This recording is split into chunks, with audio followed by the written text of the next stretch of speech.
Okay, good morning, everybody. Welcome to today's meeting of the Children and Families Scrutiny Board. My name is Councillor Alan Lamb. I represent the Wetherby Ward and I'm the chair of the board. This is a full public meeting. We apologise for the slightly delayed start. We've had to move rooms because of some technical issues in the council chamber. The meeting is being webcast on the council website, so any interested members of the public that can't observe in person can still observe remotely. So I'm going to begin in the customary fashion of asking all the board members to introduce themselves. Good morning, everybody. Welcome to today's meeting in alphabetical order. So if I can start with Helen. My name is Councillor Alan Lamb. I represent the Wetherby Ward and I'm the chair of the board. Morning, Helen Bellamy, School Staff Representative. Thank you. Tony Britton, please. Tony Britton, representing Rowan Catholic Diocese of Leeds. This is and Councillor Carlill. We apologise for the slightly delayed. Thank you, Councillor Peter Carlill from Calvin and Farsley Ward, and I think I'm here substituting for Councillor Biffle today. Chamber. The meeting is being webcast. Good to have you with us. So any interested members of the public that Councillor Flynn can still observe remotely. Morning, Councillor Emma So I'm Flynn going to begin from in the customary fashion of asking all the board members to Good morning, everybody. Welcome to today's Morning, Celia Thorpe, Education Staff My name is Councillor Representative. Alan Lamb. I represent the Wetherby Ward and I'm the chair of the Councillor Morning, Forsyth, Helen Bellamy, please. School Staff Representative. Good morning, Councillor Anne Forsyth, Thank Farnley you. Wortley Tony Ward. Britton, please. Andrew Graham, please. Doesn't look like Andrew's with us this morning. Councillor Caroline Groom, this is and Councillor Carlill. Good morning, everybody. Councillor Caroline Groom. Thank you, Councillor Peter Carlill from Calvin and Farsley Ward, and I think I'm here Thank you. substituting for Councillor Councillor Hussain, Biffle. please. The council Morning, meeting is being everybody. webcast. Good to have you with us. Councillor So any interested members of the public that Councillor Flynn can still observe. Councillor Illingworth, please. Morning, Councillor So Emma I'm going to Flynn from begin Wetherby Ward. in the customary fashion of asking. John Illingworth representing Kirkstall. Morning, everybody. Welcome to today's Morning, Councillor Lay. Education Staff Representative. Good morning, everybody. I'm Sandy, Councillor Sandy Lay, Otley and Yeadon Ward. Good morning, Councillor Anne Forsyth, Thank you. Farnley Councillor Wortley Marshall Ward. Catton, please. Andrew Graham, please. Good morning, everyone. Abigail Marshall Catton representing Little Doesn't look London like Woodhouse. Andrew's with us this morning. Councillor Caroline Groom, this is, thank you. I don't think Councillor Good morning, Renshaw's everybody. with us Councillor yet. Caroline So Thank you, Councillor Peter Carlill from Calvin and Farsley Ward, and I think I'm here Good morning, substituting for Councillor Hussain, Councillor please. From Wetherby. The council Morning, meeting is being everybody. webcast. Good to have you with us. Councillor Stevenson, members of the public. Councillor everybody, Ryan Stevenson, Councillor Illingworth. Morning, Councillor So Emma I'm going to Flynn begin from Wetherby Ward. and Jackie Ward. John Illingworth representing Kirkstall. Welcome Good to morning, Councillor Lay. Good morning, everybody. I'm Sandy, Councillor Sandy Lay. Thank you very much. Otley And Yeadon finally, we have Laura Whittaker. Good morning, Councillor Anne Forsyth, Thank you. Farnley Hi, Wortley Councillor Ward. Marshall Catton, representing Young Lives Andrew Leeds. Graham, please. Good morning, everyone. Abigail Marshall Catton representing Little Doesn't London look like Woodhouse. Andrew's with us this morning. And then we've got two officers supporting the board this morning. Good morning, Councillor everybody. Councillor Caroline Groom. Thank you, Councillor Peter Carlill from Calvin and Farsley Ward, and I think I'm here Good morning. And then finally, we have Angela Brogden, who will introduce herself and also take us through the first 5 items on the agenda. Thank you, Chair. Angela Brogden, Principal Scrutiny Advisor. So in relation to agenda item 1, there are no appeals against the refusal of inspection of documents. In relation to item 2, there are no items excluded from the public domain. Under item 3, there are no late items of business. Under item 4, can I please ask members to make any declarations of interest at this point? And I'll take silence as none. Thank you. Under agenda item 5, we have received apologies from Councillor Biffle, with Councillor Carlill attending as substitute member, from Councillor Senior, and from co-opted member Kate Blacker. And Chair Andrew Graham did make me aware that if he may be running late, or we may have to relay his apologies. So I'll make a note of that as well. Thank you, Chair. Okay, thank you, Angela. So item 6 is the minutes of our meeting, which seems a lifetime ago, on the 3rd of November. So for those that can remember that far back, if they can agree it's an accurate record of the meeting. Yep, thank you very much. And are there any matters arising that we're not covering on the agenda? No? Okay, in that case, we can move on to the substantive items on the agenda. So we start with item 7, which is the regular update on the Ofsted Focus Visit Improvement Plan. Councillor Illingworth.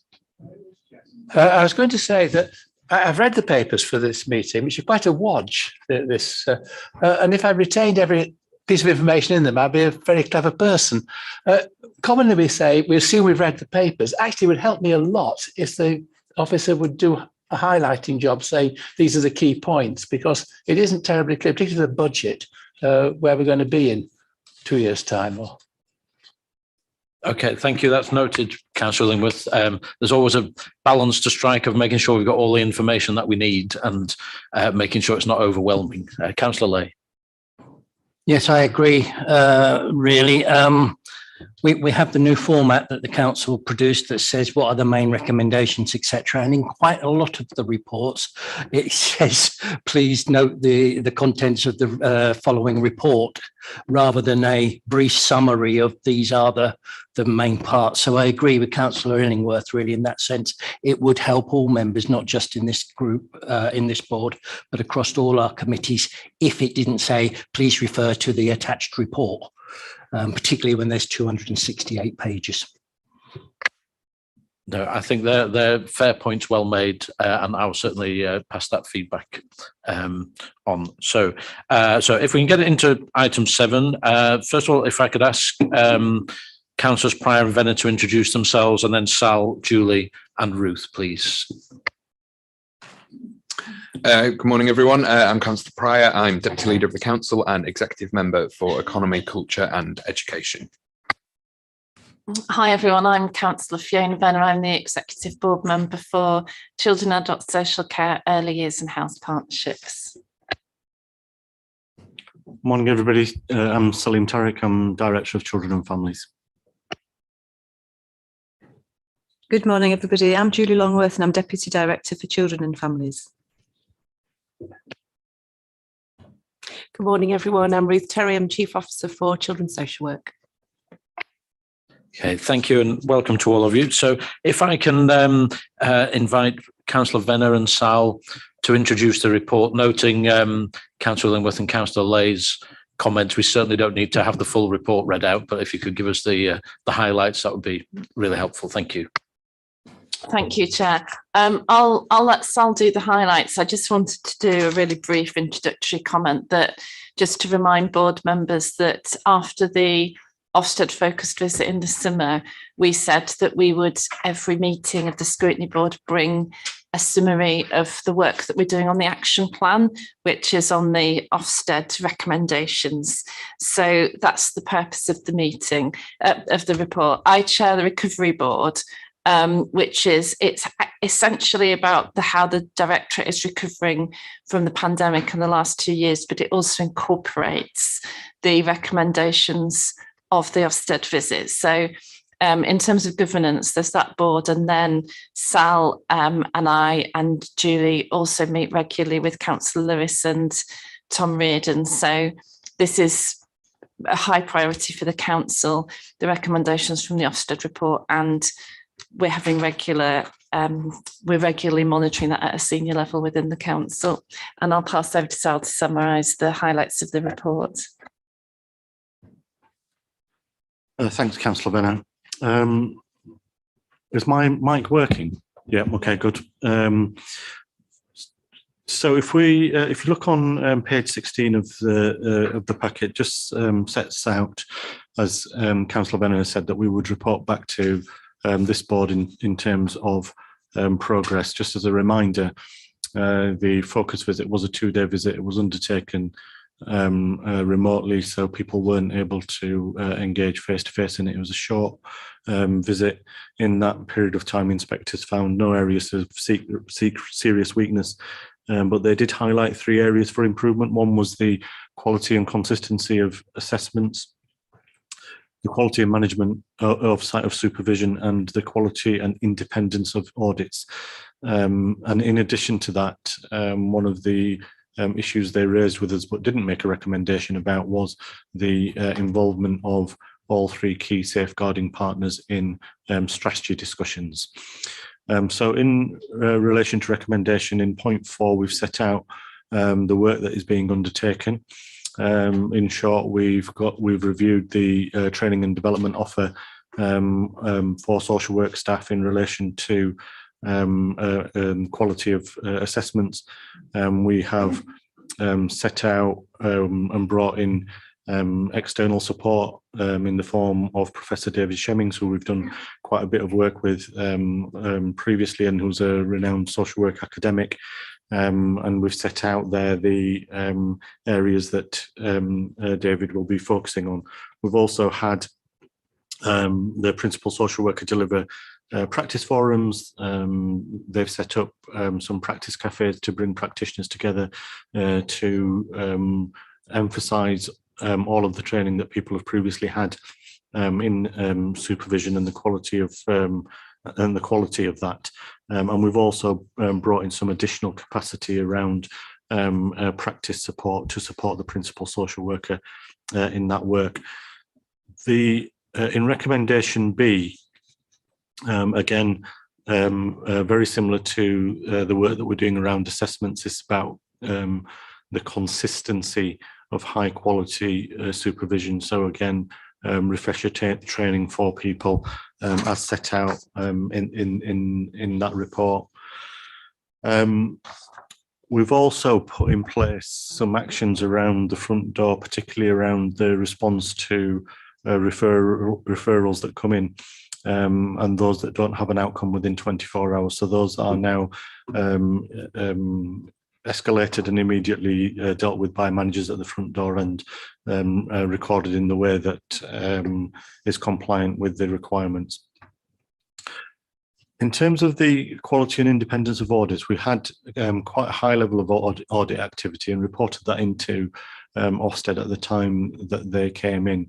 But practice had changed somewhat during the pandemic, and there wasn't enough cross-auditing taking place. So we've made changes to the audit framework. So now teams cross-audit all of the work that they do. Team managers are expected to undertake one audit per month, but it will not now be within their own teams. We've put in additional moderation of middle managers who have a look at those audits and moderate them to ensure that the standards that are being applied are appropriate.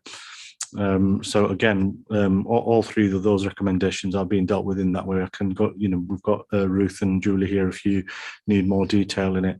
The other point that I raised about strategy discussions, we're working very closely with health on that. At the point of the inspection, we reported around 45% of those discussions had all three partners in. The figures that we've got for the end of November indicate around 71% of those are now involving all three partners, and there's continued work going on, both in terms of just how best the processes work, but also so kind of a business process exercise, but also how do we continue to improve them. And we will be supported in that improvement, I think, as we start to move to people being in the office more often than they have been from all three partners. So that was one of the strengths, I think, back in 2018 around the front door, that when Ofsted came, they were able to see that work taking place in action, and that's not been as possible during the pandemic. But the space is there for all three agencies to be together at the front door, and so people are working on plans to make that happen. I'll leave it there, Councillor Lamb, if that's okay, and take any questions. Okay, thank you for that, Sal. So any questions, please? Councillor Gruen. Thank you for that, Sal. The training that's been organised for social workers sounds really focused and in-depth, very interesting. For me, the issue is always about impact. And I note the paper says that the impact will be monitored in the usual way by the leadership team through the normal performance management framework, which is absolutely fine. But I wondered if there were any plans to test it out more independently, or perhaps from the customer focus in terms of the actual practice that's occurring. Yeah, absolutely. So I think in the paper, it does make reference to some additional quality assurance work that we do want to look at in relation to impact. And that is getting the feedback from team managers and social workers in terms of the impact of the learning and the support that they've had. Also undertaking a survey in terms of children and families, in terms of their experience, and also partners. So what we have done up to date really is the learning and the themes that have come out of our audit work, we take that back into the training. We also have a bulletin which goes out to all staff, which again just really highlights some of the learning that's come out of the training. But I think your point in particular about actually feedback from children and families and feedback from partners is key. So what we wanted to do is really have a good run at it in terms of the auditing, to identify for us the areas where we felt we needed to be focusing. And then I think we wanted to have, create a space for practice to reflect that. So we're planning to undertake this piece of work February into March to really begin to gather the views of actually what difference has this make, and does it feel different to you who are in receipt of our services, or actually to partners who are working with us. Thank you. That's very informative. Are you going to consider using an independent inspector or consultant to have a look? I think one of the things that Sal referenced is that we have brought in an individual who's got a lengthy background in social work. She has been a principal social worker in other local authorities, and we've asked her to come in. She came in before Christmas for that very reason. So she's got that expertise in terms of workforce development, in terms of social work practice, but that real independence.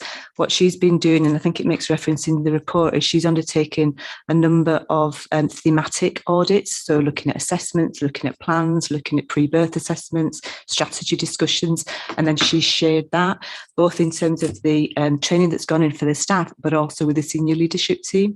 And I have to say that she's identified areas for improvement, as we would always expect, but she's also identified some real strengths in terms of practice and that restorative practice. Okay, thank you for that. Celia is next, please. Thank you. Excuse me. The paragraph 9, where it talks about multi-agency attendance at strategy discussions, and you did say that's increased, and it has greatly. I just wondered, is there any one agency that has ultimate responsibility for pulling in all the different elements? i.e., is it the local authority, or is it up to every part of that group to get themselves there? It's all the safeguarding partner's responsibility. I think what tends to happen, though, is that the referrals come into children's services in the first instance. They come in through duty and advice. So they will come through us largely, or in serious circumstances where there's an emergency response from the police that might trigger those coming together. So we would normally coordinate those conversations with the other two partners from our duty and advice service. Yeah, and just to remind as well, Celia, we'd agreed that we're going to have a session of a small group of us to go to the front door and sort of see how it works for ourselves, so we can understand all the processes and things. And I think probably about February time is when we're planning to do that. Councillor Illingworth, please. Yes, Chair. I was going to ask about audit, which you mentioned several times.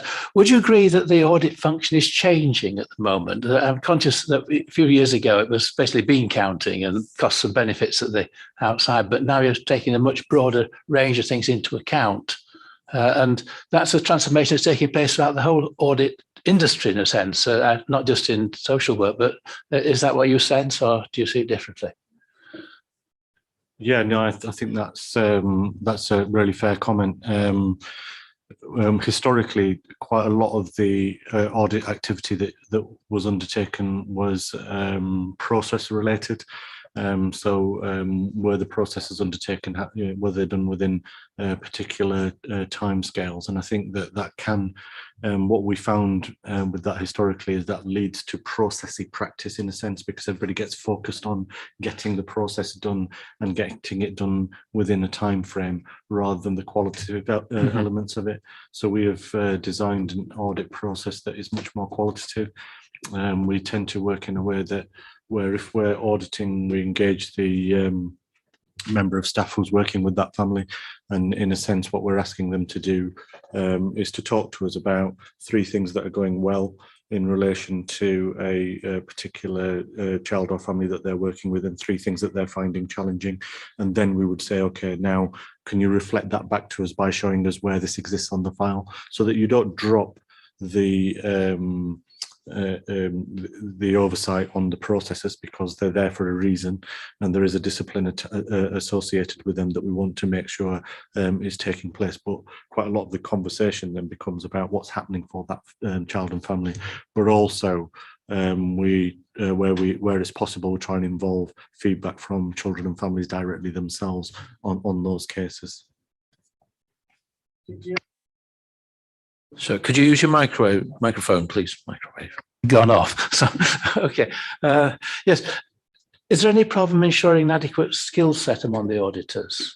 This is an issue in other departments that they're asked to audit something which is relatively unfamiliar to them, and obviously it's a problem. Is that if it's extreme? So we do. We don't particularly, because those people, only those people that audit would be qualified social workers. So they might sit in leadership positions, or they might be independent to the service. And what we've tried to do is to make sure that the auditing becomes part of people's own roles. And that's why there was this switch that we've kind of made recently about cross auditing, so that you're not auditing work that sits within your own team, you're auditing a different team's work to provide that level of independence from it. But we've also built in, as I said, the moderation process, which is about more senior leaders looking at it and saying, okay, have they audited this case well, so that there's an audit and a check of the audit as well that takes place. Okay, thank you for that. Councillor Stevenson is next, please. Thank you, Chair. 2 questions. The first is that referring back to Celia's point at paragraph 9, so it states there's been an improvement, but as we sit here today, that 3 out of every 10 meetings don't have the police involved in the multi-agency meetings. Are there any circumstances where it's just appropriate that that doesn't happen? Or is the threshold of the meeting itself indicative of the police needed to be present? So the figures around the 71% are to do with where all 3 are involved in that strategy discussion. In the others, there would be one or other of them, so there might be one of the partners missing in those. The vast majority of the strategy discussions that take place, the police and children's services are present, and we're trying to increase the further increase where there are all 3 partners involved. I could come in on that as well. We're having, Ruth and myself meet regularly. It was weekly, it's now fortnightly with our counterparts in police and in health. We've undertaken some process mapping with them and with other partners. So really looking at perhaps what some of the barriers are, are there process issues, the systems issues? So that is a real focus of activity for us at the moment. And in terms of the meetings themselves, what would happen if there was a disagreement in that, say, the police thought that further action needed to be taken, but the local authority and other partners felt they didn't? Who gets the final say on that decision? So it is a discussion, and it is a strategy meeting, a strategy discussion, and that's a process in itself in terms of gathering the information. Child protection is complex work, and I think that's where we've got to be respectful of each other's professional expertise, and that's where at times there is healthy debate, and that's about a healthy partnership. More often than not, there is a consensus, in the main, there is a consensus, but sometimes strategy discussions and strategy meetings go on because there is that discussion and there is that debate. We do have a resolution process which sits within the LSCP. So if at any point any partner in the city is not satisfied or does have a concern about any agency in terms of their response, then that is a process that can be initiated.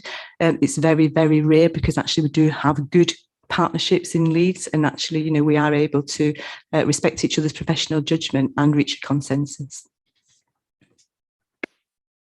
Okay, thank you for that. Councillor Lay, please.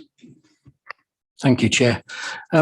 Yes, sort of off the back of other people's questions. Yes, I've picked up on the 71% is 3 out of 10, as Ryan says.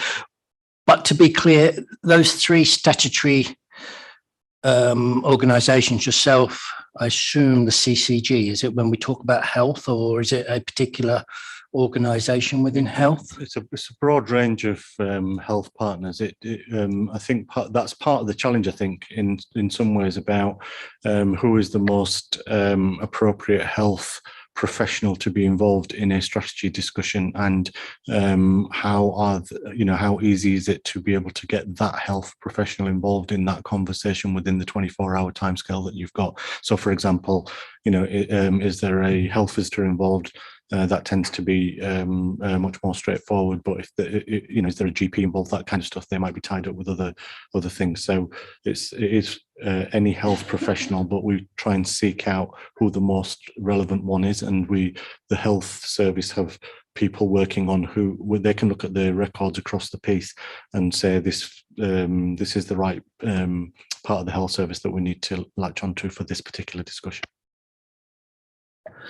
Thank you for that. It seems strange that I assume the police have a team that deal with this sort of stuff and is a regular point person.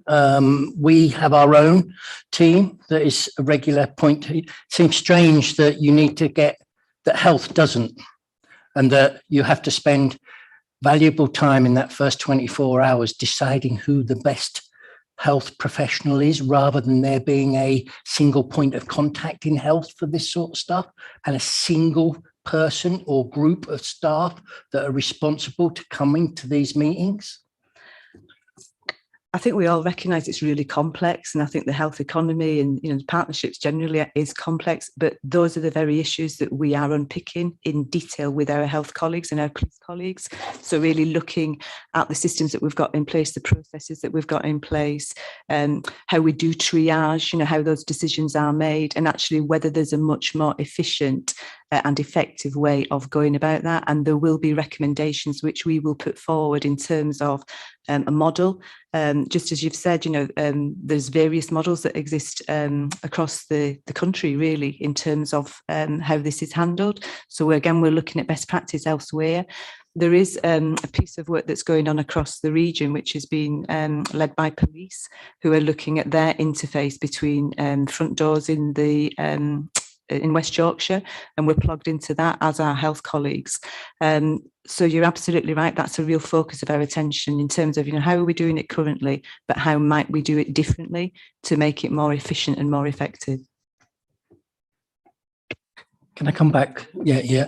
I haven't quite finished. I initially wanted just to make a comment, really, and thank you for the update. It's reassuring to see that there appears to be a serious and genuine desire to review the processes, right from the strategic level right down to operational, with forums and Let's Talk and all of those things that are talking to those people who either interact directly with the children and families, or children and families themselves. And I'm also pleased to see the independent scrutiny and overview outside of this group, of course, whether that be the professor or the principal social worker that you've asked to come in. I don't think anybody in this meeting would want to find ourselves in the situation that a neighbouring neighbourhood is, local authority is in. And so it's reassuring to me that we're taking it seriously. I am concerned, and we've alluded to that, about the 3 out of 10 not coming. And the final point or final question is, Ofsted came in July. Have Ofsted come back at all? Have you had any conversations with Ofsted? Do we know that we're heading on in the right direction for Ofsted, or are we off down road A when we should really be down road B? So that would be my other question. Have Ofsted been involved in any of this?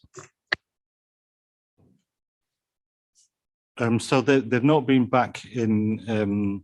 So we obviously, in terms of the authority, Ofsted are here within the city probably most days, if you take into account schools, if you take into account children's homes, our secure children's home at Adelbeck, children's centres. So they are in and around the city in various guises all of the time, and that intelligence that they pick up from those other sources does feed in centrally to Ofsted.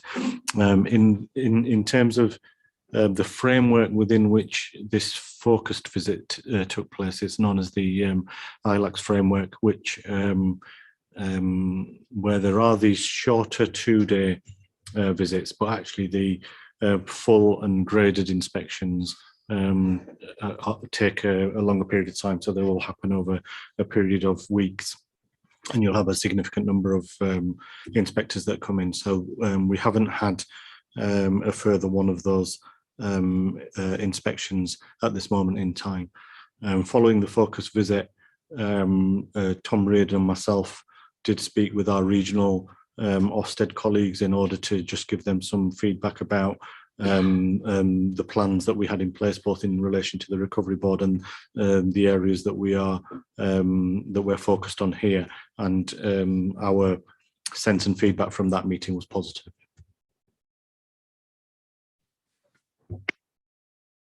Okay, thank you for that. So, the intention is to keep this as a standing item in all our meetings. I think the session we have at the front door is going to be really important.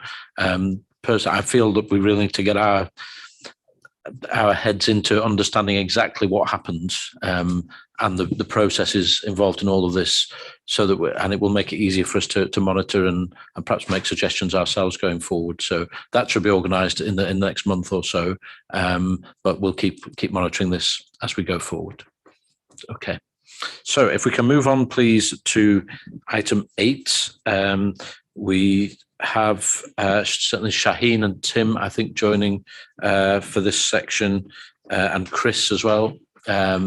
So I don't know if they want to introduce themselves now or just come and join if needed as we go along. But Chris, if you'd like to introduce yourself, and then I'll ask Sal, Councillor Pryor and Councillor Venner to introduce the report. Good morning, everyone. I'm Chris Hudson. I'm a Performance Programme Manager working in the Children and Families Directorate.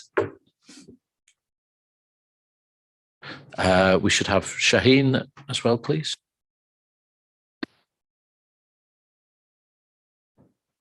Good morning, everyone. I'm Shaheen Myers, Deputy Director Learning. Thank you very much. And Tim, please. Good morning. Tim Pouncey, Chief Officer for Resources and Strategy within the Directorate. Okay, so who is going to kick off introducing the report? Councillor Venner, please. I just wanted to make sort of one comment really on the children's social care side, which is there's a reference in this report and in the finance reports to the number of looked after children increasing, and that being national and local. There's a reference to 10% in this report. I think the current figure as of yesterday is 1333 children that we've got who are looked after. the key sort of figure to look at is the number per 10,000, because obviously the raw number goes up as the child population goes up. So we've currently got 78 per 10,000 is the current rate. It was 95 when we were in inadequate 10 years ago, and it's been between about 74 and 78 over the last 5 or so years. So it is going up, but not hugely. However, there is an increase nationally and locally in the number of adolescents coming into care who have particularly complex, challenging needs and are survivors almost always of a number of forms of trauma. And that's why later in the meeting, we'll be talking about our investor safe proposals, which are around fostering and increasing the number of children's homes. It's about that group where there's that increased number coming into care. That's the only comment I'll make, Chair. Thank you. Thank you. Councillor Pryor or Sal? Sal, are you going? Yeah, I mean, I won't go into detail. I can bring Chris in for an overview if that feels helpful. I mean, one of the issues on the learning side, obviously, is that we haven't got data as we've had in previous times because of exams having been missed. And whilst we've got plans for those exams to go ahead this year, I think it's important probably just to acknowledge that the level of disruption that there is in schools at the moment. And so whilst there will be going ahead as usual, there is likely to be an impact nationally. I accept that because as we're talking to schools at the moment, what they are reporting is that whilst their raw numbers of staff and pupils that were self-isolating aren't as high as they were at times in the pandemic. So I think we got up to somewhere near 12 to 15,000 pupils at one point. Actually, it's much more mixed in terms of the pupils that are missing. So previously they would have bubbles of class groups or year groups, and they would all go off and self-isolate, and it was relatively straightforward to set up online learning for all of them. Whereas now, because of that system's not in operation, it's much more disrupted across the system.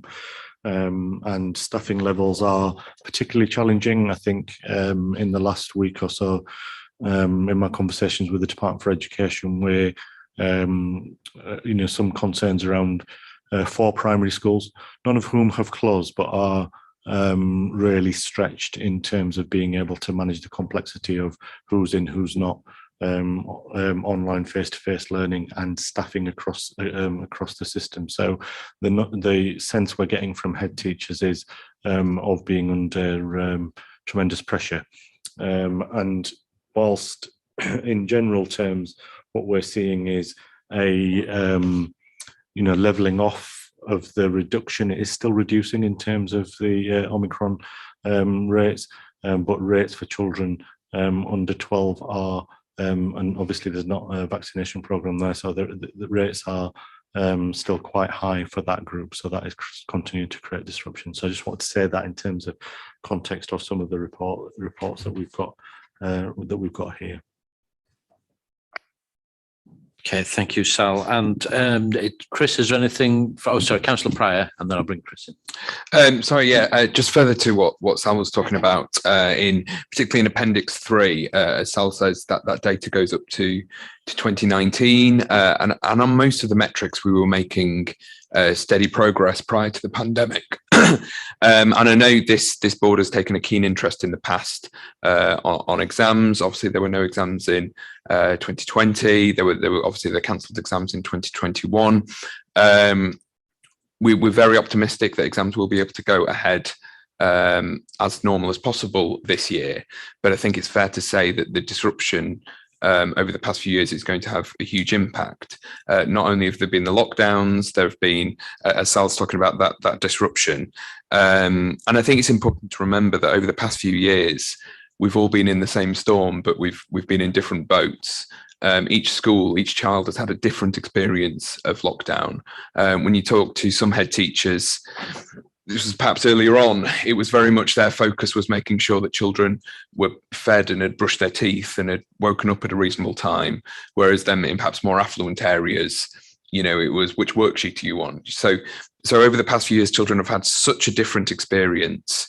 I think there's going to be a national problem with whether exams are giving a fair assessment of children's chances for the rest of their lives, and I don't want to see the chances of some children being affected for years, for decades, because of the past few years. And I do think this is something which needs addressing.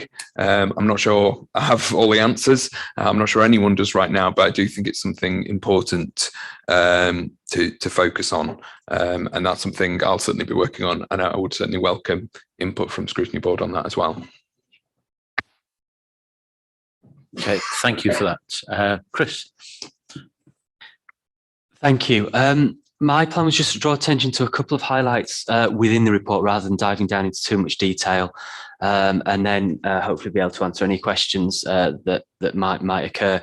I think just on the point that's been made already on the rising number of children who are looked after, Appendix 4 provides some narrative on all three of our obsessions. And in there's a couple of charts that show long-term the change that's been happening in our looked after population. And you'll see from the chart on the right-hand side that we'd had a relatively stable number of looked after for a few years, but then we actually recorded a reduction in children who were looked after during the main part of that pandemic, mainly driven by a reduction in referrals due to schools being closed and therefore fewer cases coming through to social care. We almost seem to be returning to pre-pandemic levels in terms of referrals now, and children entering care has risen again. So we are rising, but we've risen from, I think, an artificial reduction, partly because of the pandemic. Appendix 5 just gives a bit of context to Leeds' position from two of the major social care statistical releases that the Department for Education published last year, and that gives a bit of context as to how Leeds is performing against comparator groups. And the last two appendices, Appendix 6 was included for information. There are some comments that recently went to the Adult Scrutiny Board around some public health measures. They also are measures that appear in the Children and Young People's Plan. So we've replicated those comments here just so this board is aware of the comments and the latest information that's reporting, and that covers infant mortality, the National Child Measurement Programme, and some information around obesity levels. And then finally, Appendix 7 is something that was requested by this Scrutiny Board previously. It's around education, health and care plan numbers. And there's quite a lot of detail in that section. I think perhaps the headline figure is the significant increase in numbers that we've seen since 2016, when we went from 2,290 to about 4,700. So it shows the increase that we've seen in EHCP numbers. It also talks about initial requests for education, health and care plans. And that also includes a breakdown of current numbers by school provision, just to provide that bit more information so Scrutiny are aware of where some of these education, health and care plans are in the system at the moment. I think it's probably easy now if I invite questions rather than delve into detail in any of the other sections, and hopefully we can clarify any points people have. Thank you. Okay, thank you for that, Chris. I've got Councillor Marshall Cattung with the first question, and then I'm looking for any other questions or comments from board members. So, Councillor Marshall Cattung, please. Thank you, Chair. My question is to Councillor Pryor. Thank you for the comments you made, and it's regarding exams, which I have brought up last year regarding GCSEs. And again, I would just like to ask, obviously, it's been 2 years now, and I just would like to know if our schools have had any contingency plans for children who have suffered digital poverty. So yes, we know how much the pandemic has affected them. Those children who have been without devices and have been at home, and whether for isolation or when we were all forced to be at home, what have schools currently done, especially for children writing GCSEs and those writing A levels, in terms of bridging the gap between those children who have had no device to work at home and children who have had, because there will be a huge difference between those levels of children. And if they're having to face exams at the same time, they will not have the same level of ability, knowledge, capacity in terms of delivering for the exam. So it's just to know what schools have done in terms of Plan B to help those children who are living in poverty, seriously, and cannot afford some of the gadgets that children from affluent homes would have to be able to bridge the gap. So have there been any plans? Do we know what they're doing? Is there any progress? And I'd just like to know, please. Thank you. I know that each school will have different plans in place. I don't have kind of the detail for every school for that. I know during kind of earlier in the pandemic, there was a lot of work done locally, particularly. I know a lot of members were involved in trying to get more devices out to young people. I think nationally, there was a bit of a hope that as things kind of eased up over summer, we would have kind of a good year running into exams. So there'd be that kind of good period of catch up. But as we've kind of faced more and more disruption, that year of catch up hasn't been as smooth as we otherwise would have done. I don't think this is a problem unique to Leeds at all. I think this is going to be nationwide. And when you think about kind of those children who are taking their A levels, you know, the exam periods that they've missed have been the GCSEs and AS levels. They've not had a formal examination for some time now. And it is these things that I think we need to be talking about. And I know schools will have been working really hard to try and kind of catch up children's learning, but also deal with kind of those mental health impacts of the pandemic. There's been a lot for schools to look at.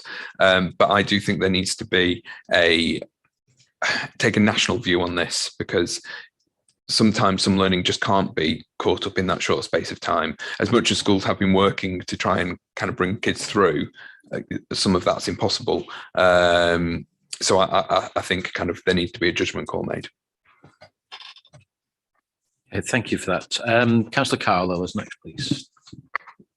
Thank you. I just wanted to delve in a little bit to the figures on NEET and not known, really, because I think we've got those there for different periods in time, and I'm guessing some of that is seasonal change. So obviously in June, there are more people who are NEET than there are in September. Maybe some of those, I'm guessing, chose to go to college and we weren't sure about them previously, or similar. But the not known, we've still got quite a large proportion of those, and there's a pattern in that as well. And I was wondering, hoping to understand more around the pattern in those figures. So we've got 3.3% in June 2020 and then 9.8% in September.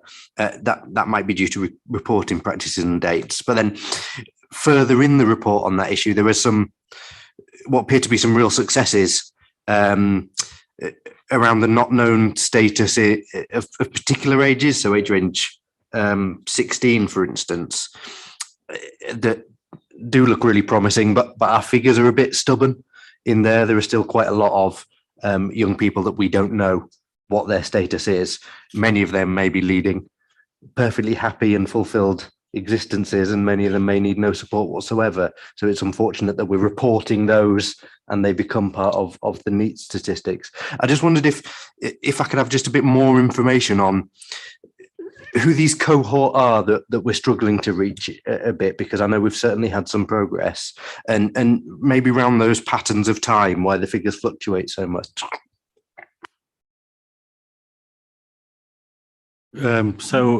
Just in general terms, just in terms of, we'd like to talk about destinations for young people and those children, young people we have a responsibility to track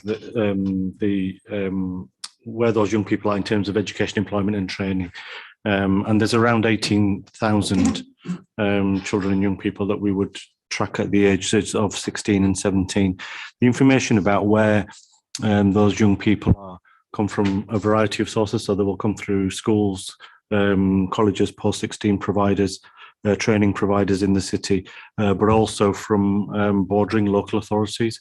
And sometimes that's a bit of a challenge getting that detail back. And so we are then left with an understanding of a cohort of those people who are not in employment, education and training. And then, as you've rightly pointed out, a percentage who are who are not known, and those figures have varied a bit over the last few years, as you've rightly identified. And what we've done is, what would happen with that not known figure is that we constantly work on it in order to reduce it. So we have lists of children and young people that are in that cohort, and we have a pathway service that's linked to our youth service, who will do the legwork in terms of tracking down those children and young people.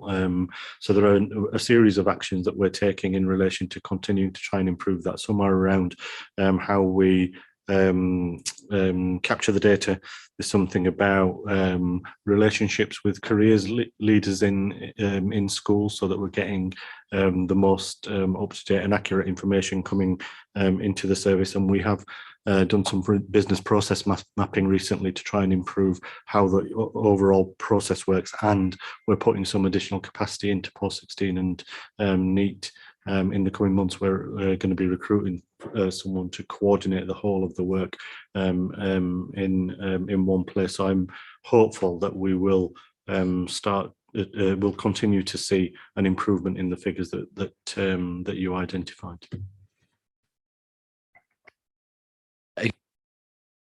Sure.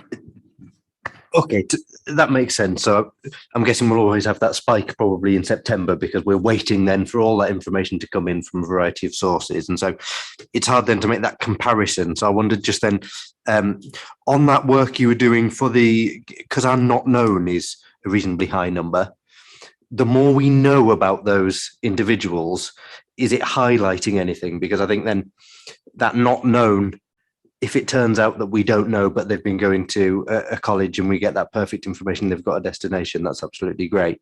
But if it turns out that that information comes in, there's a lot that could be hidden in that number, I guess, is my concern. So is there anything coming out as we find out more about that? Or is it we're finding out that really it's a more of a problem of capturing the data than anything that we need to focus on here?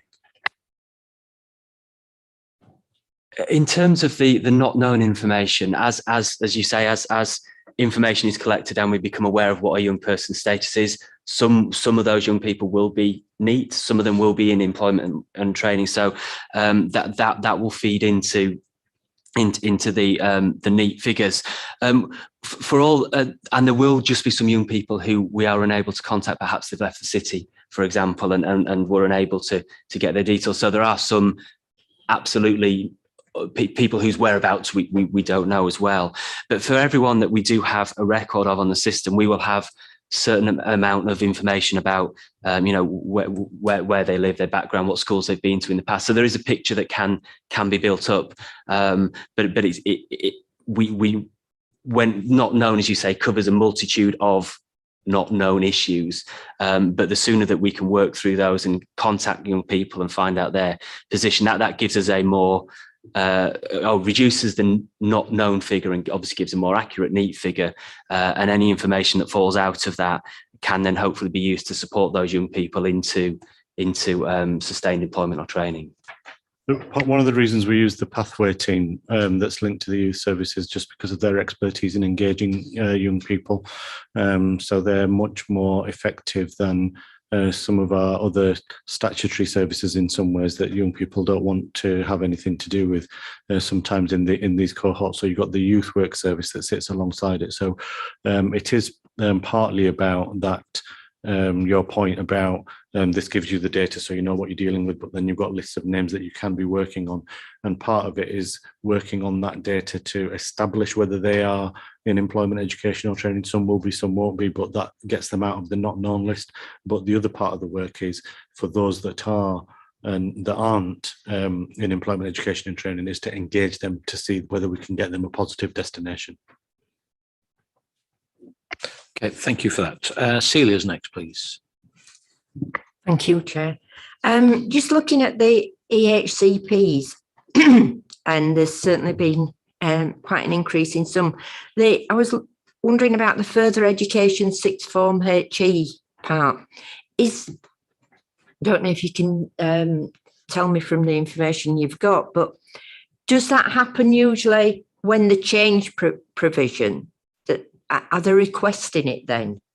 or is it that they, well, it must be that they're requesting it, but I'd be surprised if they go to the sixth form of the same school that they've been in all the time and are wanting an ECHP. Surely they should have it already.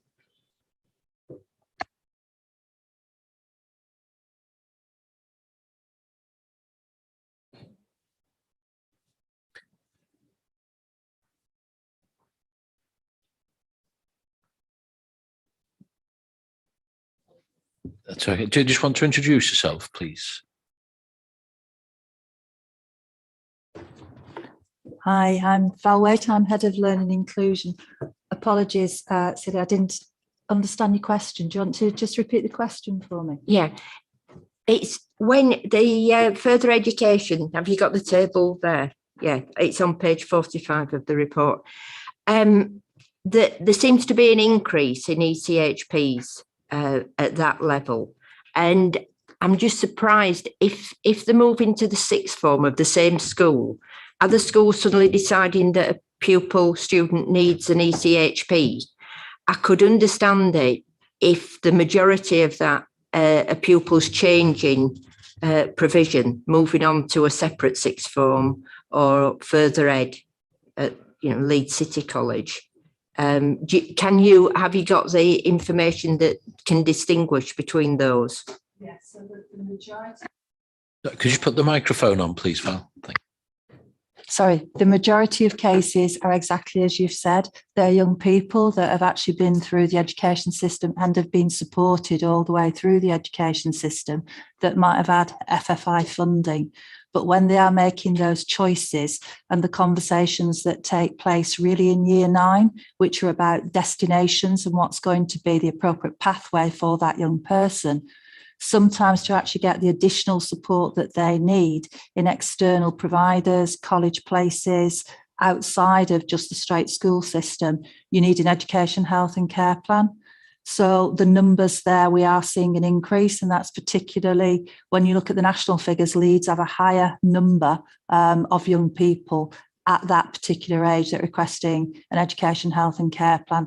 That's not detrimental to their education. In fact, it's the opposite, because they've been supported through, and this then is a mechanism in order for that support to continue in whatever kind of provision or pathway is most appropriate for them. Okay, thank you for that. Councillor Lay is next, please.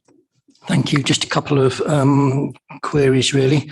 I know the report states that it's not significantly statistically significant, the increase in infant mortality rates, and I'm going to make an assumption that probably none of you are in a position perhaps to tell us why they should be going up in a developed country, whether that is statistically relevant or not.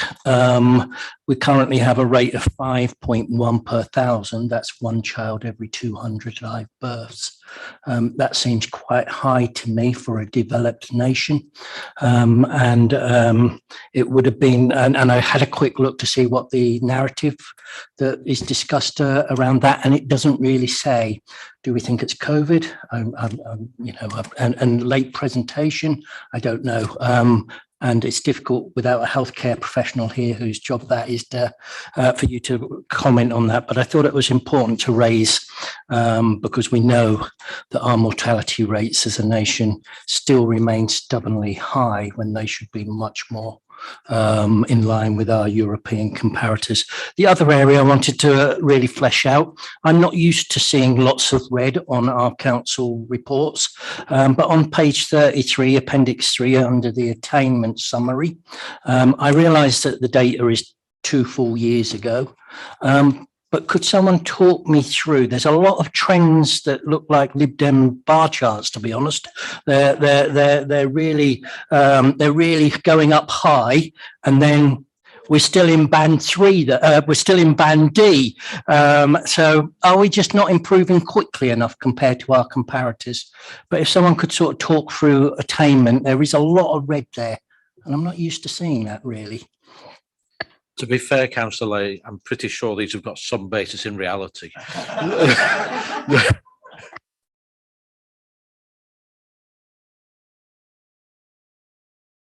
Yeah, Councillor Lay, I just wanted to respond to, this isn't exactly answering your question on child mortality, but that as well as local, there are obviously national child mortality figures as well. And you may have seen this in the press last year, that the national child mortality figures last year highlighted a really explicit link between poverty and increased child mortality, to the extent that they said in the previous year there'd been 700 deaths that were explicitly linked to poverty. And what they mean by that is they're looking at factors which are termed modifiable. And it's things like, like smoking, like co-sleeping, where they're linking that to poverty because there's not the space for children to be sleeping, you know, in other rooms. So there is an explicit link between child mortality and poverty, which is obviously horrific. Our child poverty overview panel are going to be looking at that in relation to Leeds in our next iteration of our report, to look at how that links to the national database. But sorry, that doesn't exactly answer your question, but I thought it was kind of what you were getting at. It was helpful though. Thank you. Yeah, I can talk through some of the reds on that appendix if you like. I think first thing to say is that that the table includes a huge range of headline indicators and some of the subcategories below those. If I take the top one, early years foundation, as an example, the quartile position, which is the column where most of the reds are appearing, is really indicating our position against other local authorities. And I think what this shows is that although on a lot of our trends, you can see that the lines are going up, we are improving, or that we are having higher attainment performance on an annual basis. What's happening is that a number of other local authorities are seeing a larger increase than we are. So if you like, everyone's increasing, but the Leeds' performance isn't quite increasing at a rate of other local authorities. And I think you'll also see that it reflects across the different key stages, different areas where we have some stronger and some less strong performance. So, for example, under key stage 1, you're looking at the reaching greater depth, which is, you know, exceeding expectations.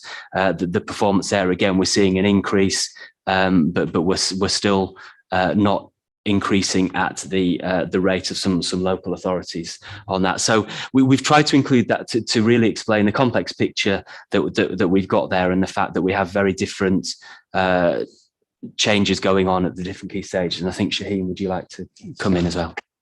Thank you, Chris. Just to add some further context to that, if we look at the graph again, the bar charts or the chart, at the bottom, we've got progress. So we've got the progress versus attainment. So for progress, we're doing quite well, actually, with band B and band C. And I suppose what we need to focus on as well slightly is that in many of our schools, we've got very low starting points. The progress we make is greater than some of the attainment. And that's evidenced also by our Ofsted inspections that actually see that progress is being made, a curriculum is well catered for and well suited to pupils' needs, and there is a certain degree of inflation when it comes to that progress, that actually sometimes we can't make the attainment due to progress being far greater than the attainment would allow. So just that further context, then I think what will be really helpful is to show some greens and some yellows there, so it's not all looking like it's red, because there is a positive picture. And just to draw your attention back to November Scrutiny Board, we brought the 3A's refresh plan, and part of that plan was about one of the key priorities being about reading, and early reading being one of those main focus, and that will really help us look at the phonics, which is at the moment sitting in red and showing, I think it's shown for a while now, that we have got to move that stubborn data to more of a positive score. And for our early reading priority, and all galvanising our services together and launching our 3A's plan, we are hoping to achieve a much better early reading offer in the city as a whole. That would be including academies as well. So just to provide you with that little bit of context around that as well. Thank you, Shane. Did you want to come back, Councillor? Yes, please, just briefly. Okay, so the 3A programme you did bring here, yeah. I like to understand what happens at the operational level, really, rather than, you know, you all know I work in the NHS, and I'm used to policies coming out that gather dust on shelves and have very little relationship to what I might be doing when I'm delivering care. How can we be reassured? Who is delivering the improvements? Is it a strategic approach, or is it individual schools? Are individual schools accountable? Of course, they're accountable in that sense. But if I was a parent and I wanted my child attainment to improve, and I wanted it to improve rapidly, I don't know quite what I'm trying to say here. Are we, as a local authority, able to influence that? Or is that just simply influenced by a passionate, dedicated teacher in a given classroom? Thank you for that question. We have a very strong relationship with our maintained sector and academy sector. And in that strong relationship, we have developed a plan that is in conjunction with the school settings, so the sector, the wider sector. And that plan is what we have launched the city, and it's been very well welcomed. And the reason why it's been seen so positively is it's going back to your early point of policy sitting there gathering dust. This policy is very pragmatic. It has very key actions on that we can achieve as a service, so that schools receive that service, but also impetus around what are the key priorities that schools are currently facing.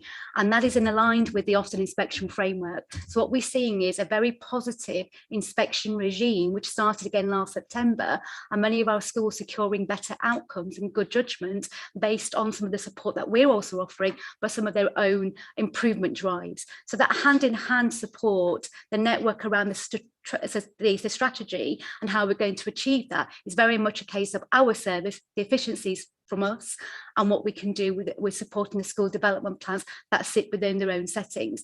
And we've taken that a step forward as well and supporting our chairs of governors and training them to understand how they can hold to account when it comes to the attainment data, and also our strategic plan versus but in support and conjunction with the school development plan. And we've identified reading as one of those main priorities on there, as well as mental health and wellbeing. But actually that is one of the key pivotal points that we can really turn a school around. And that's done in conjunction with the sector. So we've got our own governance structure to hold our service to account, but that will be done in conjunction and feedback with our wider educational sector as well. Okay, thank you for that. I've still got quite a few people waiting to speak, so thank you for your patience. Councillor Illingworth is next, please. Oh, thank you, Chair. I was wanted to return a few seconds to the catch-up process of children who have missed out, or pupils who have missed out on some specific aspect of their education, and thinking, first of all, it used to concern me greatly when I was teaching, recruitment of people from basically working class backgrounds for medics training, where I think it's important that the medical profession is broadly based and draws from all sections of the community, but it tends to draw from rather rich people on the whole, and that's not healthy. And often you can be let down by gaps in your knowledge. I can well understand that people who've been through the last couple of years is going to be quite reasonable of most of the stuff, but they're going to be odd things which never got properly covered. He was possibly ill when they were dealing with it, didn't properly understand the distance learning, and has a weakness. And it may be years later that need becomes apparent. And so I think we possibly need to build in opportunities for relearning or gap filling, or whatever you want to call it. Perhaps it should be part of CPD, that people are expected to go off and spend a few weeks on a course and do a catch up. And it's no reflection on them, it's a reflection of bad luck, basically, but you fill the gap.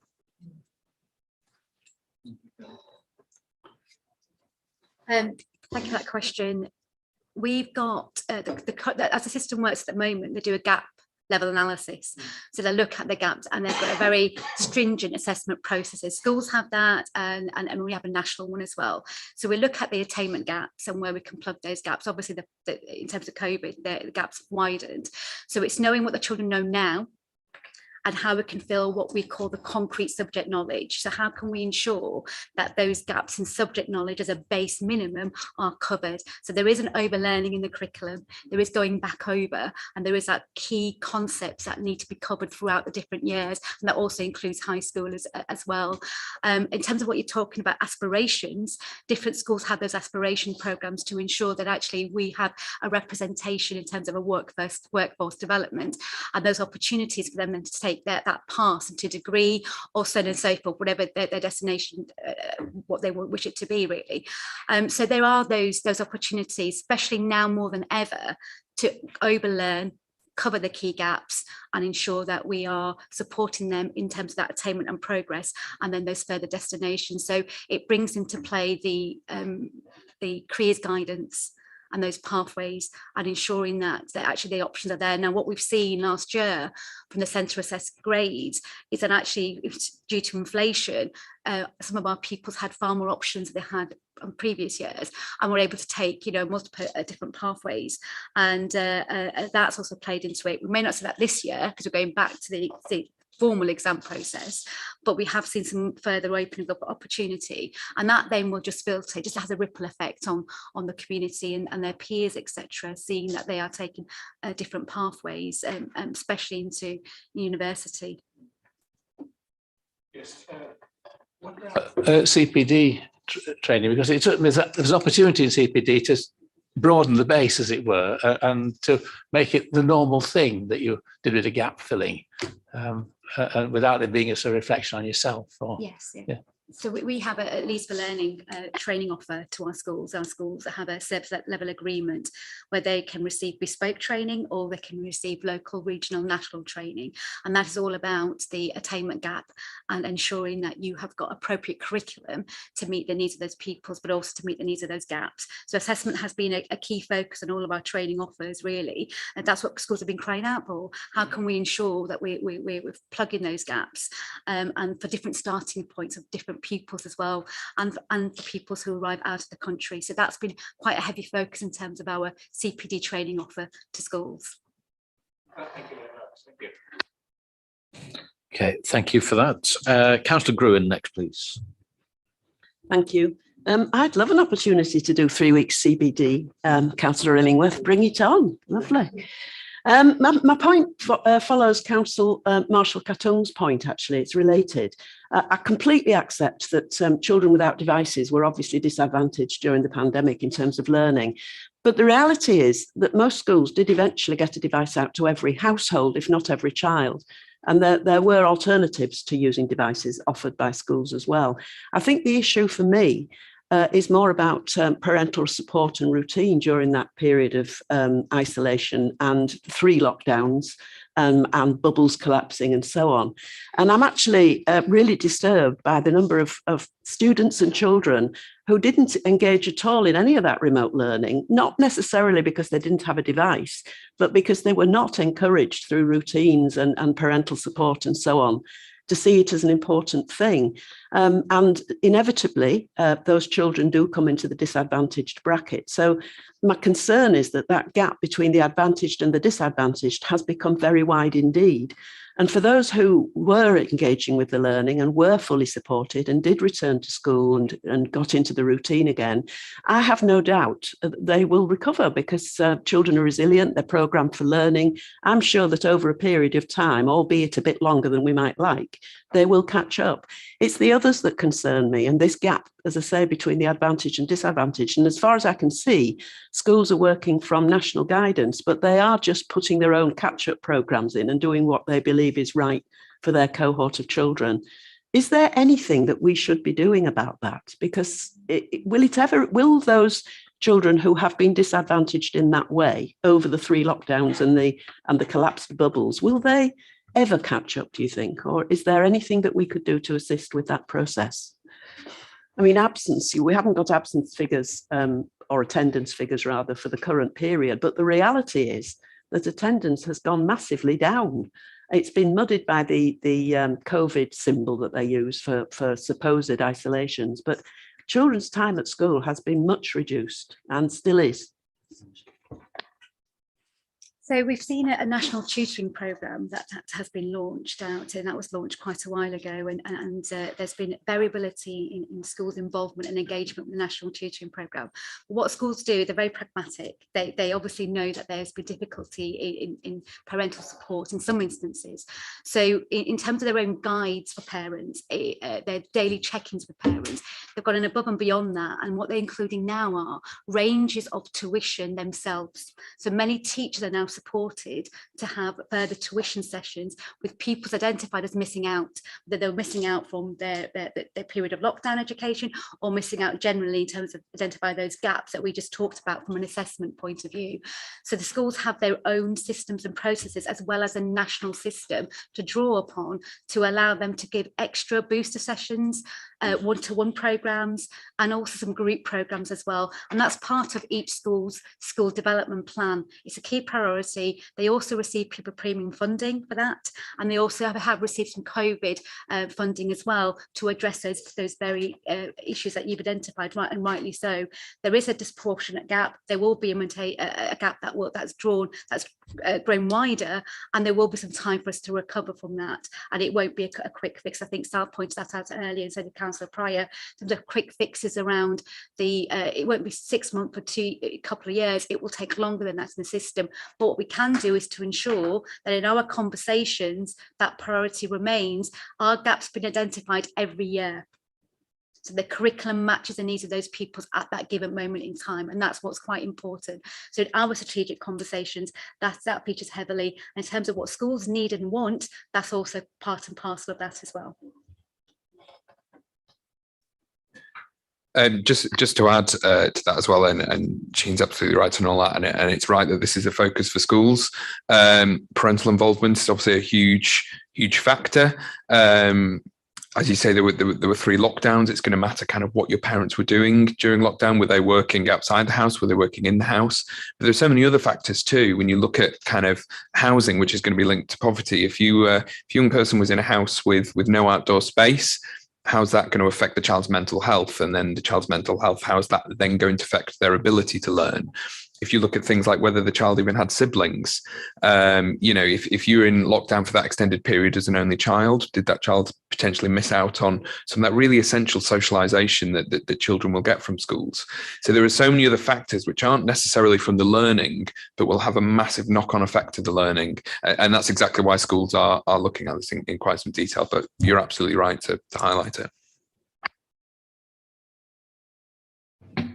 Just to add, I mean, I think you're right, Councillor Gruen, to identify that. And I suppose just to add to what's been said, there's something about what does the rest of the system do? So there is something about teaching and learning that happens within the school, but the work that we've done in conjunction with, because of the increased contact and I would say improved relationship between local authority and schools and heads and principals, that we've utilised that engagement to kind of say to them, teaching and learning, that's your core business within the school, but what is there that the rest of the system can do to help? And those are the bits that we've identified in the 3A strategy to say, we will do this work in the youth work service to make to support these children and young people to be in a better place to learn when they arrive with you. Then you do the high quality teaching and learning that's necessary within the school so that we can get that engagement. Same goes for children who are younger. What are the early help offers that mean that those children and young people are arriving at school? A, they're getting there, and then B, when they're there, but they're ready to learn, or more ready to learn because of the support that we've got wrapped around them in the community.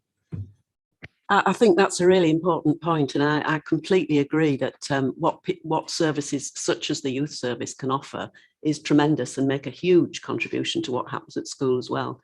I think the reality at the moment, though, is that schools, because of the continued a high absence rate of both staff and pupils, they're just juggling to keep standing still. I mean, high quality teaching and learning, of course, we need to promote it, but it's really very difficult when you've got a quarter of your staff missing. Very difficult.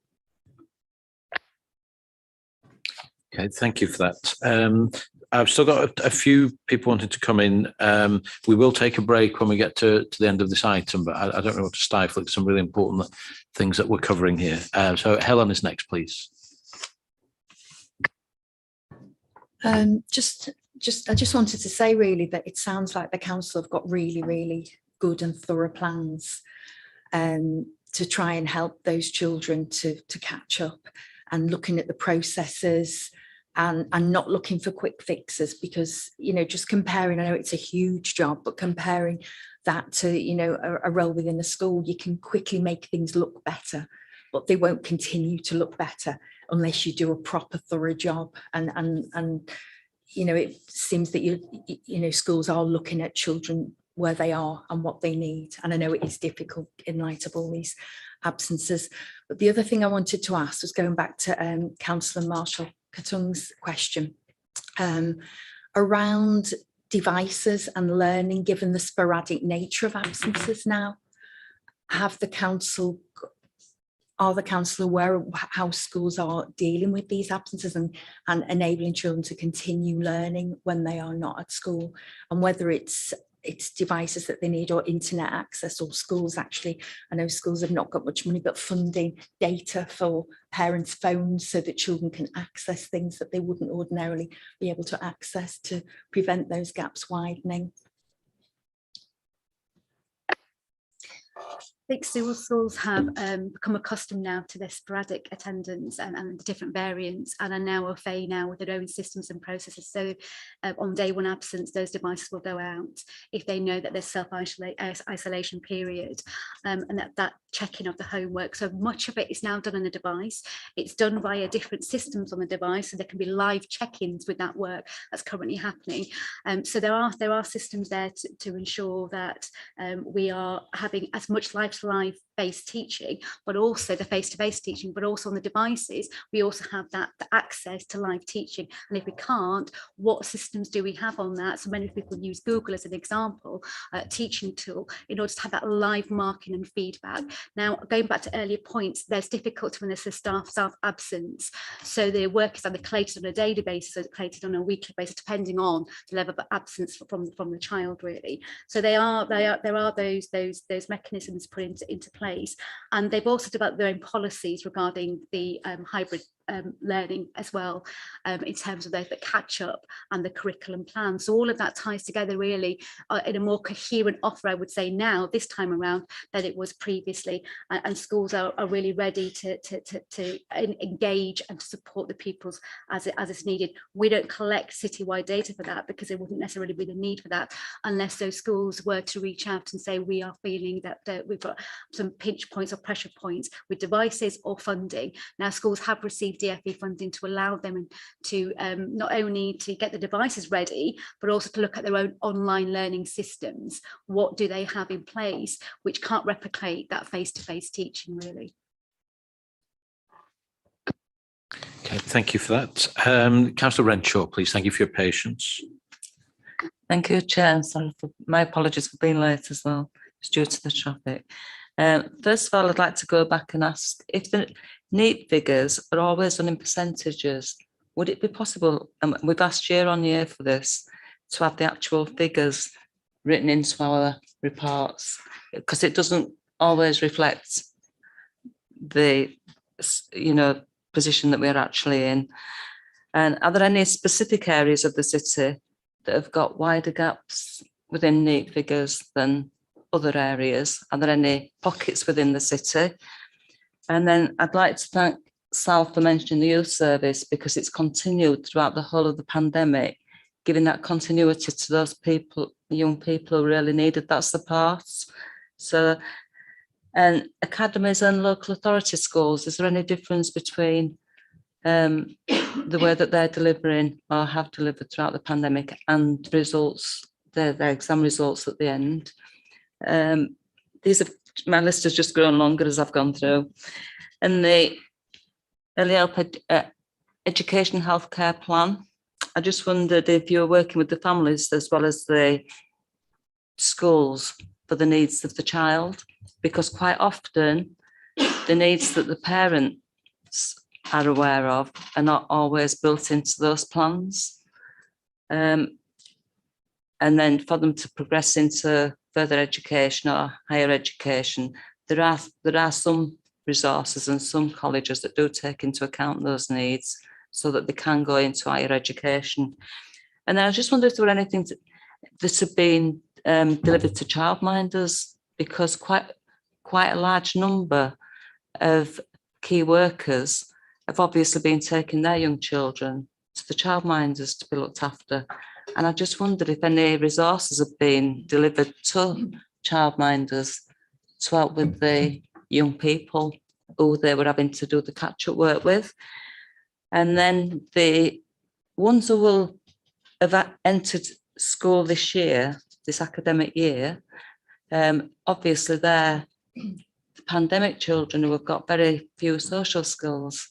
So I just wondered if any support of any kind was being delivered by schools and academies to ensure that those children did the catch up early, so that the foundations were laid to help those children, encourage the gap to close that has been sort of widened during the pandemic while those children have been disrupted at school. So if you can answer all those, that'd be wonderful. Thank you. If you can remember all those, that would be wonderful. If you could be as brief as possible in the answers, please. We can provide you with the figures. I think Chris made a note of getting those figures for you. Great appreciation to all of our staff, but youth work staff has been brilliant throughout this pandemic.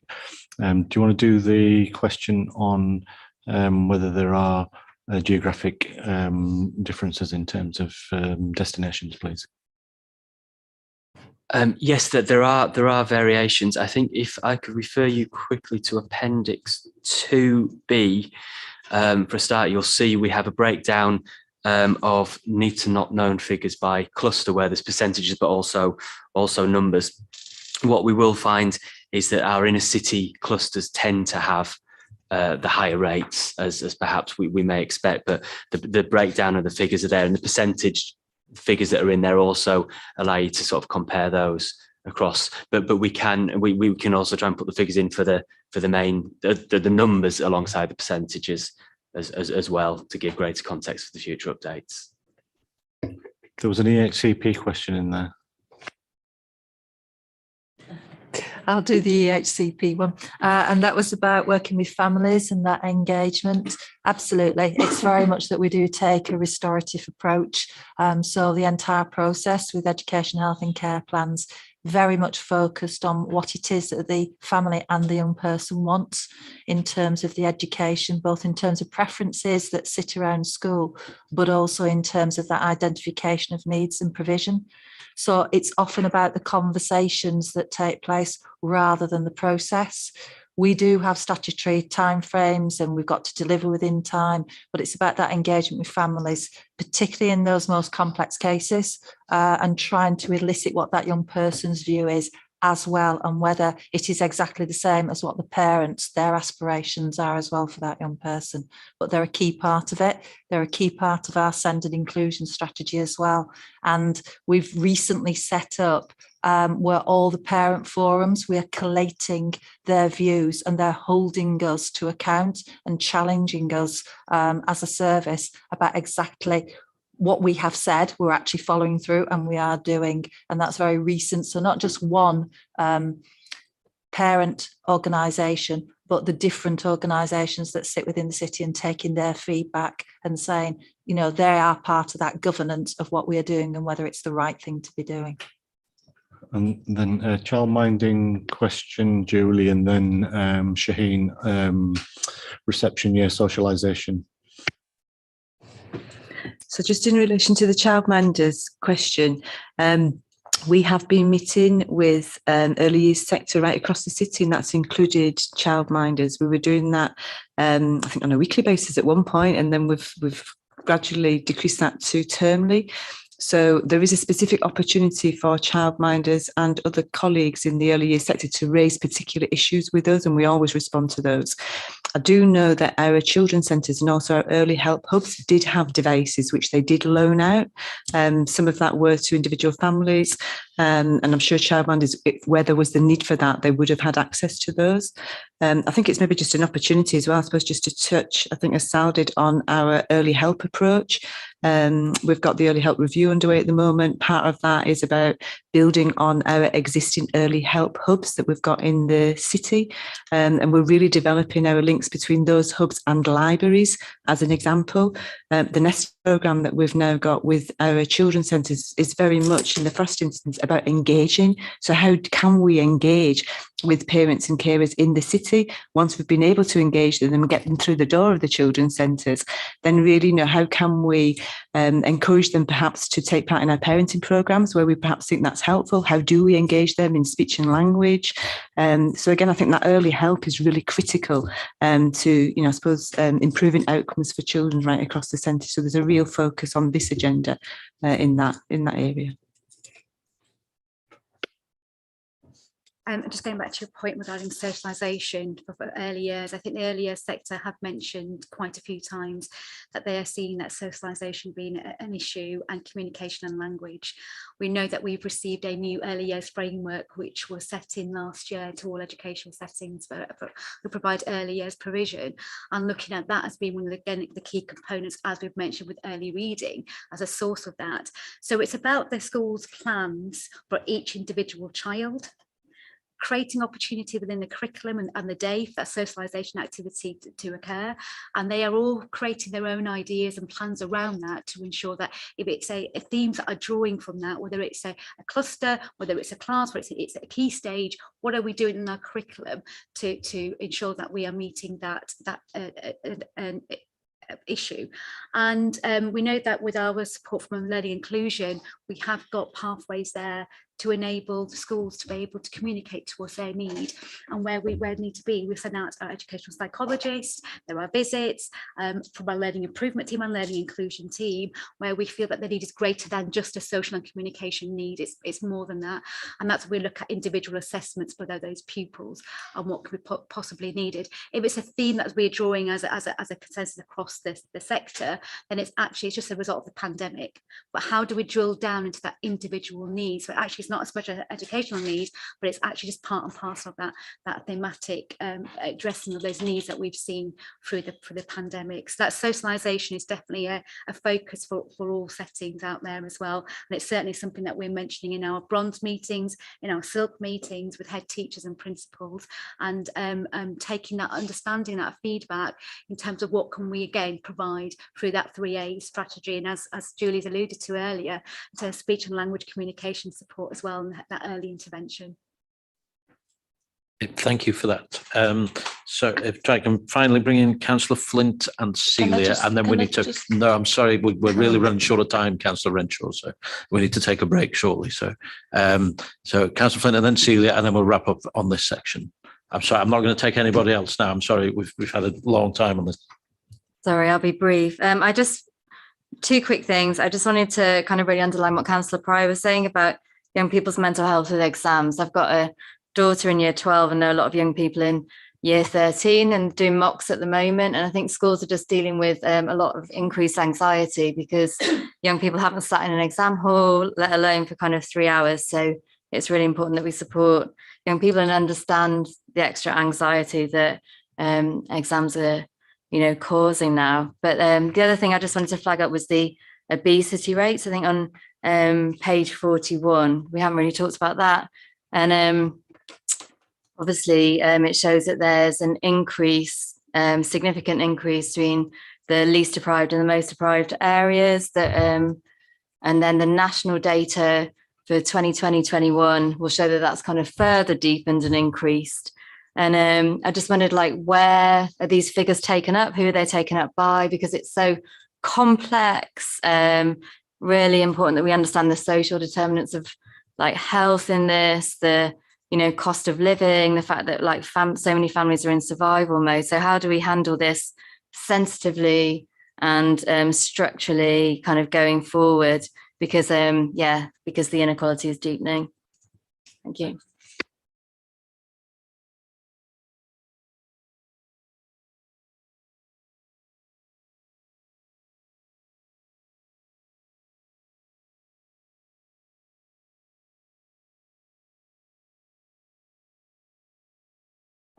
A national tuition programme focuses on academic catch-up and only for limited periods. And I am aware, and it's people have raised this about the pupils' social and emotional needs. And I know Councillor Pryor, last year, this was one of the points we all raised, the things that are not academic. And just as an example, one school in the outer, these are schools I've been involved with recently, one school in the outer suburbs, and the head said, well, you know our pupils, they'll do anything we ask of them, really helpful, compliant. Another one that is inner suburbs, having awful problems with behaviour with the pupils, where it's been reasonable over the years. And then an inner city one where they've got security guards on the corridor at the moment. And there are real issues in some of the schools, and none of these schools are LA schools. But during COVID, you were speaking to the DFE regularly. I don't know how regular it is now. Did the DFE discuss this sort of thing with you? Did they make you aware of it? Are you aware of it? Because some of the schools are really struggling. And of course, others are beginning to get back on course. Just in relation to the dialogue with DFE, I'm continuing to speak to them on a weekly basis at the moment. The conversation that comes from the DFE to us tends to be around the latest approach and guidance, but also they provide us with some national statistics around attendance, and they want to know about vaccination rates and what the prevalence of the virus looks like in the city, and what measures we're taking around all of that. They also, so we feed in the challenges because we meet regularly still and communicate regularly with head teachers, and the intel that we pick up from them, we are regularly feeding into the Department for Education for their consideration. And I know that what they do is there's a conversation with every local authority, and so they do centralise that information, and it should impact on the policy and policy and guidance that they then push out. So they do tackle some of those issues, but some of them are too challenging, I guess, in some ways. But we do continue to feed that in. I can come back on the obesity question.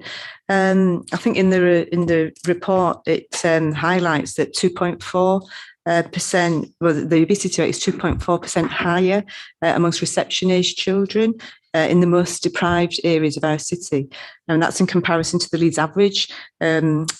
So I think, again, for me, it is about that family support, and it is about early help. We've got a number of existing strategies which are really successful, and it's about ploughing on with those. So we've got our Henry programme, we've got the our Thrive strategy, which is really looking at poverty and how we address the impact of poverty.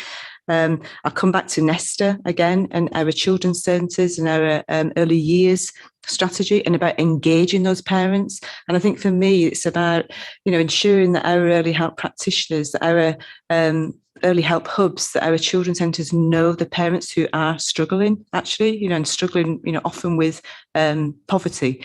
So for me, all of those things that I've sort of talked about, the Best Start programme, our Best Start strategy, all of that, all of the work that sits within that early help agenda, but also those strategies, is aimed at, and will have an impact on reducing obesity. So really it's about continuing to do what we've done, because that has been successful, but it is about thinking innovatively, and again, thinking about the Nesta programme. How do we engage more families within our most deprived areas? How do we get that diversity, within, able to engage with families and children from a BAME background, so there's a lot of work that we know that works, but equally we need to continue to think innovatively and develop. I mean, I think some of the impacts around obesity, from our point of view, have happened through the work of our children's centres. over the years, and some success in our collaboration with health partners, particularly as Julie mentioned around the Henry programme. But clearly some of those services have been quite disrupted during this period of time, and so you can see the impact coming through. But as we get those children's centres back up to full strength, and people getting back into using them effectively, then those programs will start to make a difference again. And it's not surprising that for all the other reasons that we know around poverty and disadvantage, but also that some of those services are located in some of our most deprived neighbourhoods, and if they've not been functioning at the level that they need to, then you're going to start to see health impacts of the nature that you've described. Okay, thank you for that. And thank you for everybody who's contributed. Sorry for the people that I couldn't get in. I'm sure you'll find a creative way to make your points in the next items. We are running a bit behind schedule with a late start as well, so apologies for that. In terms of the recommendation for this item, it is simply to note the report. Members might want to reflect on things we want to look at in more detail through the work programme this year, and also potentially items to look at for the following year as well. So if we can just take a very short break, be back for 12 o'clock or as close to it as humanly possible, because we've still got quite a lot to get through, and I'm aware Cabinet are due to meet in here at 1, so I'm hoping we'll be finished not too long after 12:30. If you can make sure your microphones are off, because the webcast will still be running during the break.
initial proposals. We are tight on time. I'm very grateful for Simon's patience, who I think has been and come back about 3 times.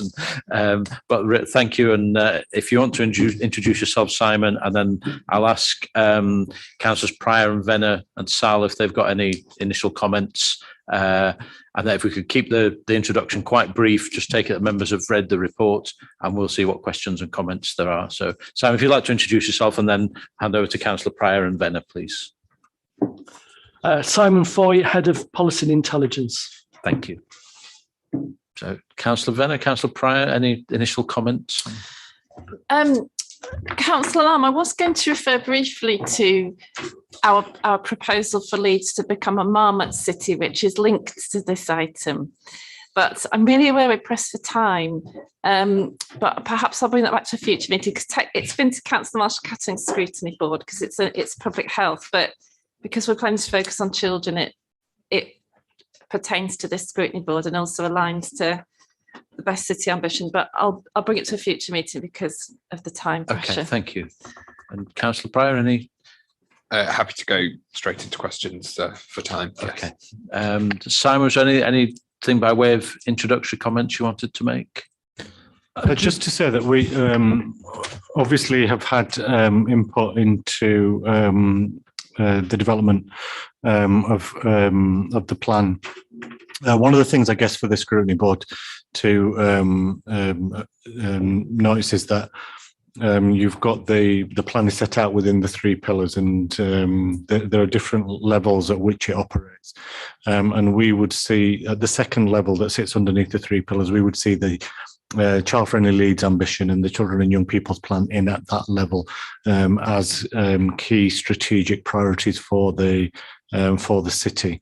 And then all of our planning and strategies, such as a 3A strategy that we've talked a lot about today, would sit beneath that at the next level, just so that you understand that that's how that operates. And I think that that's probably right in the sense that if you start to take that 3 up to 4 with the child-friendly Leeds one, there'll be a whole host of other population groups, for example, that you might want to reference. So it's just that's not there at that in that 3 pillars part of the strategy. It sits at the next level down. Thank you for that. I'm going to give Councillor Renshaw first dibs on a question if she has one, as I cut her off in the last section. So don't feel obliged if you. Okay. So any other questions or comments? This is about us feeding back to the Executive Board for their deliberations, what our views on the best city ambition proposals, particularly how they relate to children and families. So any thoughts, questions, comments? Councillor Flint, please. Just reading through it briefly, I couldn't really see anything relating to specifically to male violence against women and girls. And I think there was something about the importance of like MARAC, kind of when things have got to the extreme end. But I'd really like to see, that as an issue that we'd kind of tackle as a city. Yeah, actually, since the version you've got, we've obviously been engaged in further engagement, consultation, and kind of issues around domestic violence, but also community safety for young people, which is also probably pertinent to this board, have come through, and we're going to work to reflect those in the final version of the report. Yeah, I think it's just on all levels, so not just kind of domestic abuse, but kind of sexual harassment, catcalling that a lot of young people and children experience. So how we tackle it on all levels. Okay, thank you for that. Councillor Forsyth, please.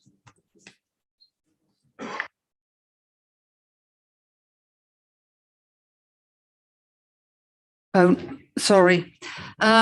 Please, can I just find page 74? Should have found it beforehand. Okay, so what I want to say is sort of a little bit sort of challenging. It goes up to the 3 pillars. The children that are currently in our schools are the ones who are going to have to increasingly face the challenge of the climate emergency. And I feel from the 3 pillars that the climate crisis is almost like an add-on, whereas my view would be that needs to be sort of, if you like, put first and foremost. Please, can I just read one sentence out of the report, which I think, on page 74, it says, without determination in Leeds and beyond to respond now, the future will bring catastrophic consequences for humans and the natural world, with increasing disruption to many aspects of life, including the food system, spread of disease and extreme weather events like floods and heat waves. Now, that is quite rightly here in the report. My point is that our children, some of our young people are already responding individually because they are being educated about climate change and they know what these dangers are. Many of them are worried there is such a thing as a climate anxiety. The mental health aspects of this are only going to be alleviated if we as adults do sort of address this. So, and support and prepare them for their future. I could go on to say about, that Leeds declared a climate emergency 3 years ago. We've had another emergency to deal with, but it is a climate emergency and we need to deal with it as such. It's interesting that what COVID has done is shown that we can deal with things as an emergency. And what we can't be doing is, I would say, going back to how things are. In a way, this is because are coming through the COVID emergency. It gives us an opportunity to address it from that way. So I think my point is, I could say lots more, is that should be first and foremost. So much in the report is absolutely right, but it needs to be framed in the fact of this is another emergency we have got to deal with, and we've got to do everything else from that. Sorry if it's a bit passionate. We're here because we are talking about the children here in school, and they are the ones for whom we need to get this right, really. Some of us are not going to be around. I didn't think when I started doing, found out about the climate emergency as a teacher, a science teacher in the 80s. I never thought that I would see climate change kick in my lifetime. So, sorry about the passion. That's the way I feel. Never apologise for being passionate. There's no need to apologise whatsoever. It comes through and it's very important. So, any responses? I mean, again, we've received feedback and engagement about how we kind of relatively prioritise things. We're working through that now. I suppose the one thing I would say is that this process has given us the opportunity to further, I guess, flesh out the narrative about the challenges of climate change, which were far better articulated in the health and wellbeing strategy and in the inclusive growth strategy. So I think one of the things I would have said if we had more time, that this is the start of a process rather than the end. So I think we will continue along that line and take account of that. Councillor Pryor, you want to come back, and then Councillor Forsyth. I think Councillor Forsyth is absolutely right. It's an absolute priority. That's why it is one of the three priorities for the city. I think what's really important is that that's not a pillar in isolation. I think it needs to be that work is kind of carried throughout. So kind of when we're looking at as kind of the remit of this board, we look at things like kind of decarbonising our school buildings and kind of seeing what we can use with those assets to help. I mean, as a city, it's clear that this is a priority for us. After the climate emergency, we're on our way to becoming carbon neutral by 2030, which is a far more ambitious target than many others. And actually, it's something I'd love to see councils across the country. In fact, I'd love to see countries across the world adopting the same target. So I do think it is an absolute priority. It being one of the three, I think, shows how much of a priority that is for the council, and it needs to be part of every element of work that the council's doing. And that's why kind of when we look at exec board reports now, there is always a section on what is that impact on the climate of whatever policy. And I think it just needs to be that thread running through everything. Okay, very quickly, Councillor Forsyth. I think several times I've asked that we actually look at it as a scrutiny board and do something about the climate emergency, but that's obviously we've been doing with COVID instead. is this a piece of work that we could look at in scrutiny? It's challenging because it's very clear in our terms of reference that we have to avoid duplication with other boards, and there are specific boards and groups in the council that are tasked to look at that. If it was looking at specifically how it affects children and young people, possibly, but we've got to think carefully. So Angela might pick that up in the work programme as something. Okay, I've got a few more hands have gone up. If you could really keep it as brief as you can, please. Councillor Stevenson, please. Yeah, thank you. Notwithstanding the passion we've just heard from Councillor Forsyth, my outlook's less apocalyptic, probably more pragmatic and reflective of what's gone before. So with that in mind, it's all very well having a best city ambition for the future, but if we're not actually looking at how we didn't deliver the last city ambition and what went wrong, it's difficult to progress the issue. So my comment there would be, if we're just carrying over things we failed to do the last time we talked about it, that's not particularly that helpful in terms of setting out the targets that we should be meeting. And I think the positive I would say in it is in terms of the consultation, this round has been a lot better in consulting. And I suppose the only thing I'd say is how do we engage our young people in schools more in this process, notwithstanding the fact you already have, but what are the barriers there to getting schools on board to help us form the best city plan for the future, to hear what their ambitions are. I'll take Councillor Carlill's point as well, and then if we respond to both of them. Mine was the same. In fact, it widens the question just around how children and young people. There's only the West Northwest Leeds Youth Service named in the sort of planned sessions of big consultation so far. So I was just going to ask how further we get the views of young people and children in this, given it goes until 2030. Many of them will be adults at that time, but actually it's their world that we're looking to. I mean, I'll come in first just to kind of say, if you go back to my original point about trying to see this as the ambition overall for the city, you've got the three pillars which set out the priorities for the city across the piece.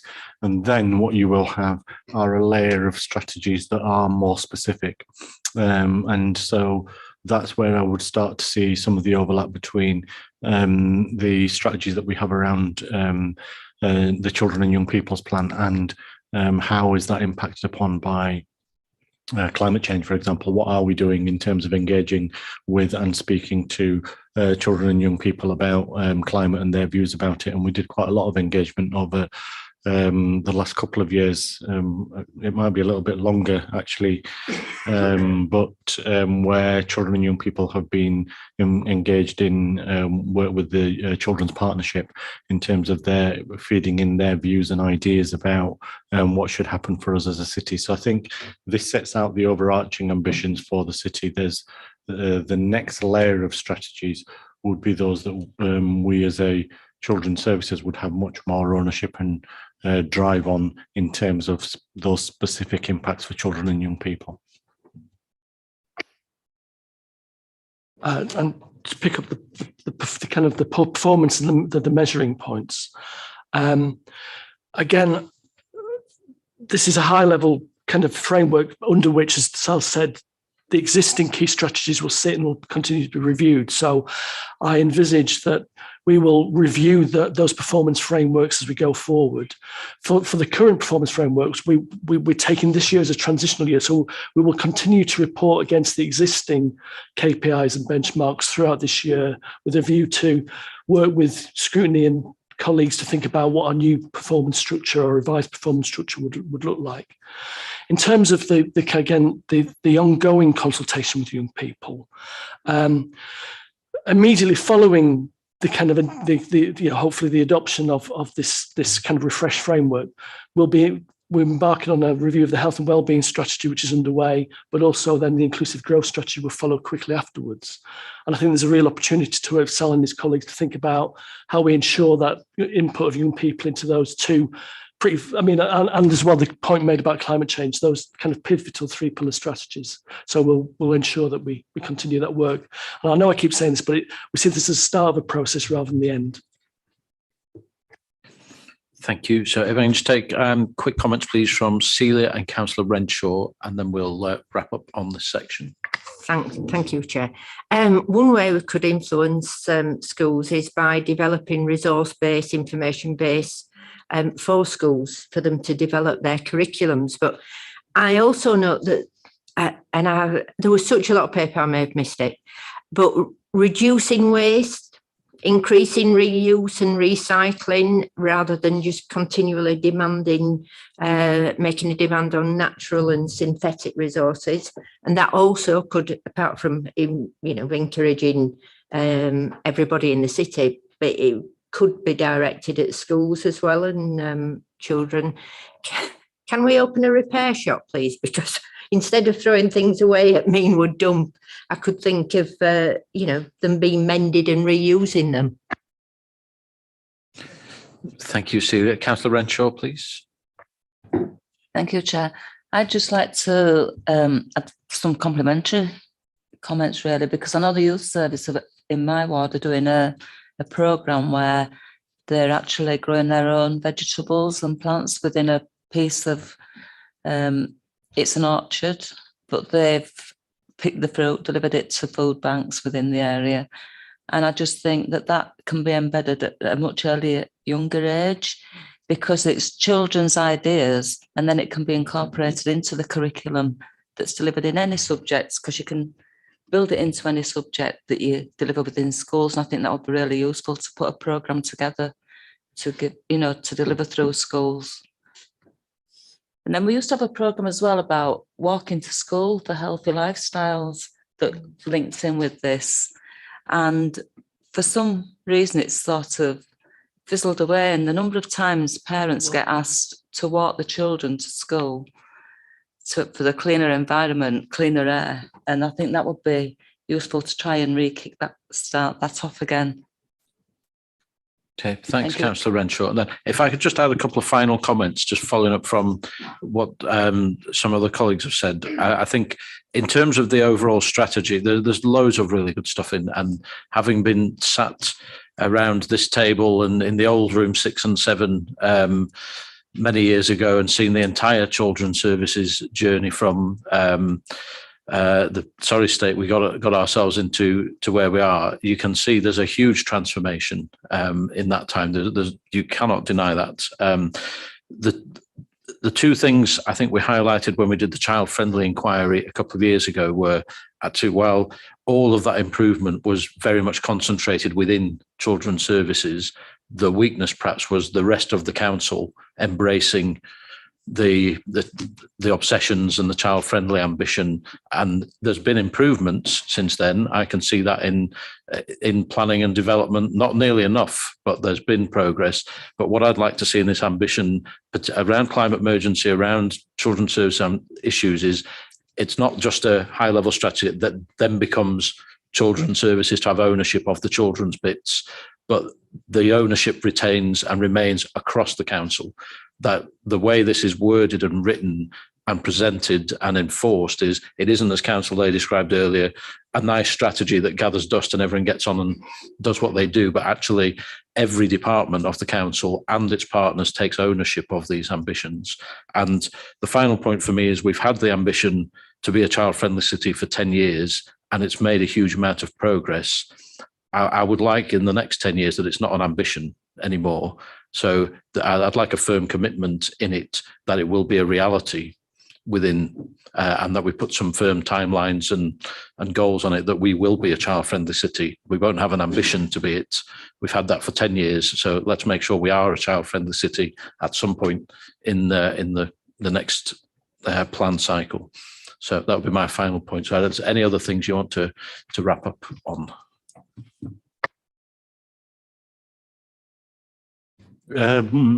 Thank you for that. I think that's really helpful. I think that we do need to just have a think about if the citywide ambition has been set in that way, and we did spend some time discussing that bit about child friendly and how it fits. I think your point about that responsibility sitting right across the council, and then one of the successes of it has been how we've been able to translate that into commitment from partners and businesses, particularly in the city. And so how, if it is at the next level down from the 3 pillars, how does it then go back out to that whole thing? I think that's a really valid and helpful point, and I think we can reflect on that to make sure that we've got that covered.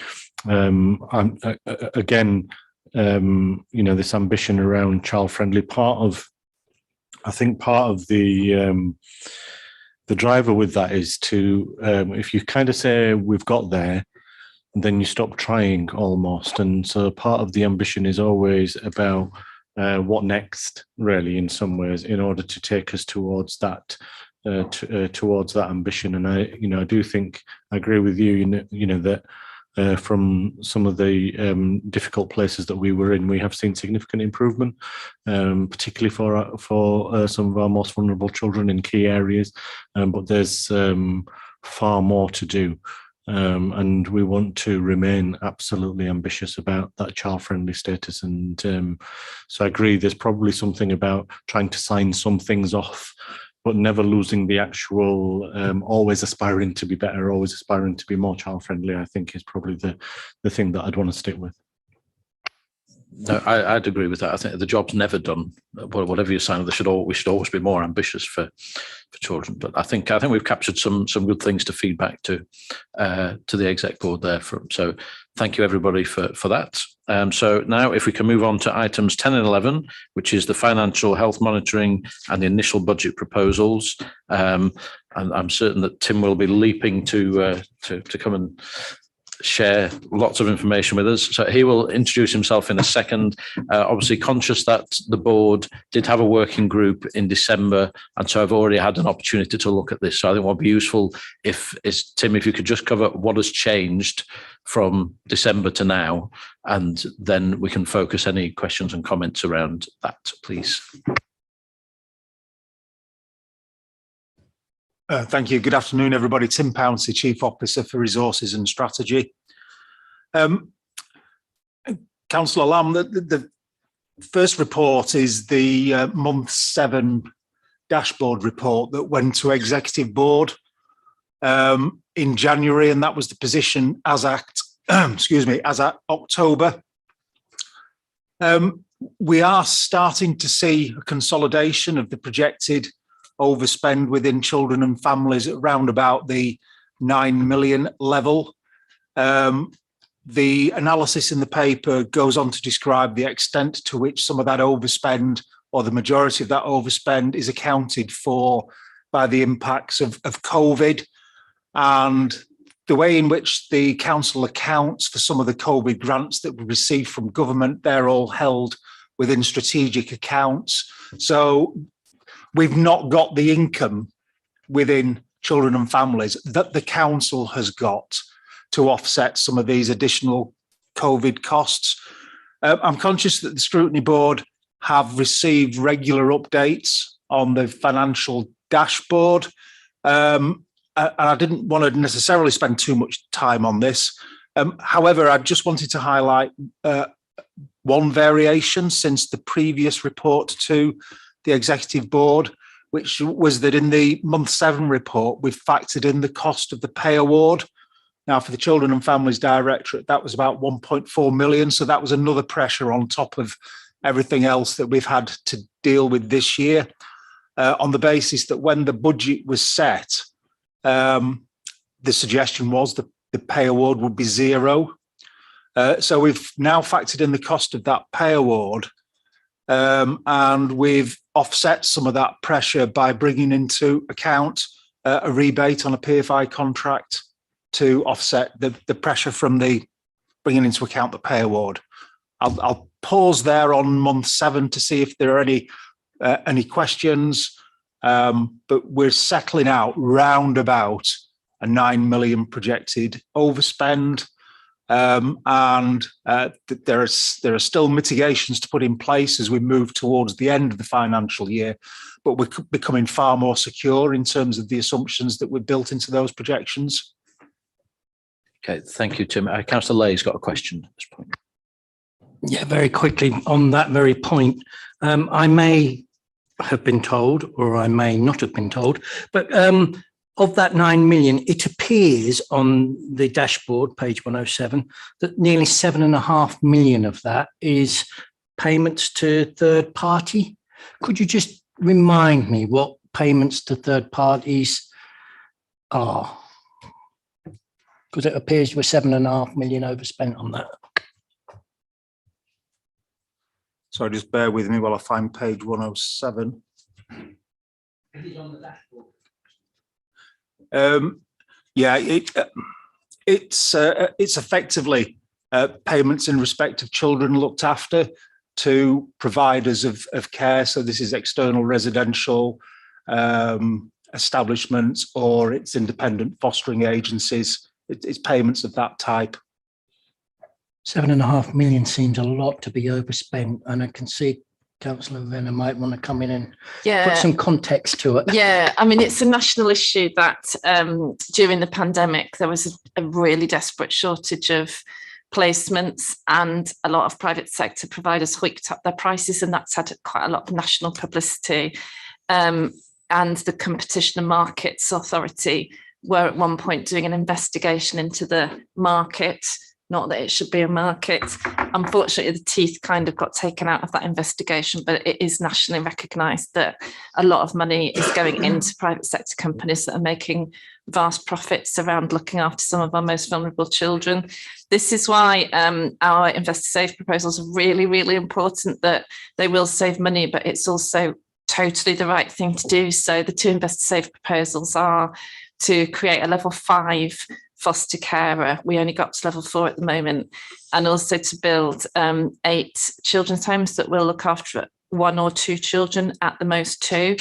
And both those proposals are about what I referred to earlier around adolescents coming into care with really complex needs, behaviour that challenges people.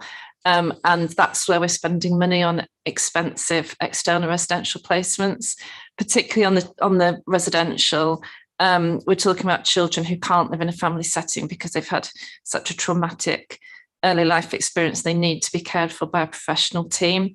So having more specialist foster carers that can support adolescents, and having units where children who will struggle to live with other children but need a team around them can be accommodated in Leeds. So both those proposals, we're expecting to considerably reduce the amount of money we're spending in the private sector externally. So they will bring children back to Leeds and have more children living in families, because it is not what any of us would want that we're spending money placing children outside Leeds, you know, in IFAs and in external residential placements.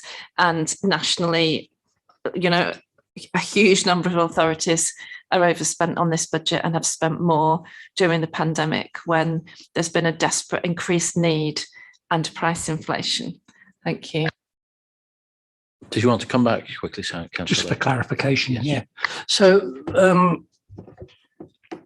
level 5 is the highest level of foster care, is it? And these are the most difficult. Level 5 doesn't exist at the moment. At the moment, we go up to level 4. So at the moment, our highest paid, most experienced, most specialist foster carers are at level 4. Our Invest to Save proposal creates a new layer of level 5. So yes, they will be experienced. So some of them will be existing foster carers who will progress to that level. But we also hope to be able to recruit people who are already very specialist and skilled in different fields, working with children and adolescents, may come straight in at that level. And you, I think you said 8, the number 8, but it sounded like you said A. Sorry, so I'm just clarifying. Did you say 8? Yeah, 8 new children's homes that will accommodate a maximum of 1 or 2 children each. And do they need to be specialist accommodation?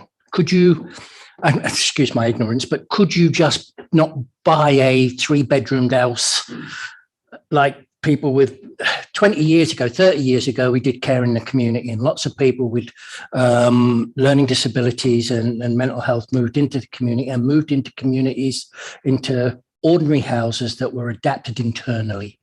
Are we able to do that with these children, or are these children that need to be securely behind doors? No, potentially they will be ordinary flats and houses that will have 1 or 2 bedrooms. I mean, we've moved from big children's homes anyway. Our current children's homes, with the exception of Rainbow House and Acorn House, Rainbow isn't where children live anyway, are 3-bedroomed. So most of our children's homes are ordinary 3-bedroomed houses. I've struggled to find them when I first started visiting them because they just look like, well, they are ordinary houses.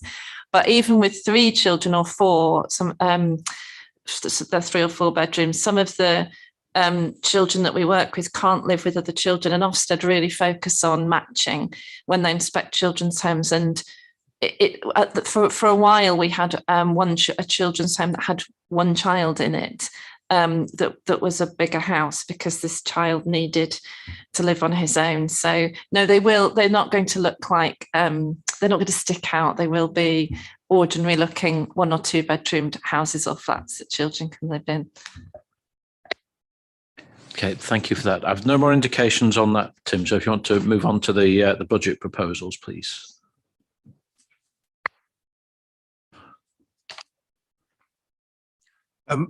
Thank you, and I'm grateful for your comments to highlight the fact that over the last few months we've had a few opportunities to talk about some of the proposals that we've brought forward.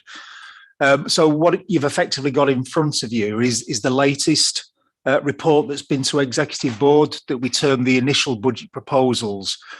Members of the Scrutiny Board will be aware that on the back of the initial budget proposals going to Executive Board have approved the release of the proposals for wider consultation, and will come back to Executive Board again before going on to full council, because the approval of the budget is a council function rather than an executive function. I've also still got Councillor Illingworth's comments from the very start of the meeting ringing in my ears about summarising this 100-page report that I didn't write. So I won't attempt to do that, but I think some of that context by way of which it is the initial budget proposals, we've seen some of it before. We've already talked about the fostering and adoption, the fostering and the residential service review proposals that we've incorporated in the budget. Suffice to say that the proposals that will then go on to Executive Board will take into account the results of the public consultation and any other further comments and a collation of the previous comments from the scrutiny working parties we've had looking at the proposals. I think you said, what does it mean, Councillor Illingworth, in the wider context, and what does it mean for future years? So just 30 seconds on that, if I can. Because these proposals effectively deliver a balanced budget for 22-23. However, for 23-24 and 24-25, there is still a significant gap in the medium-term financial strategy.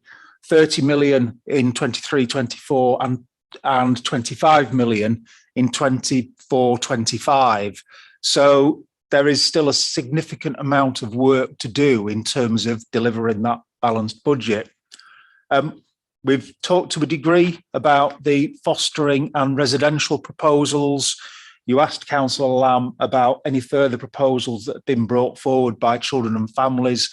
And we've developed 2 they're called business as usual proposals within this. And there are effectively 2 within this wider set of papers.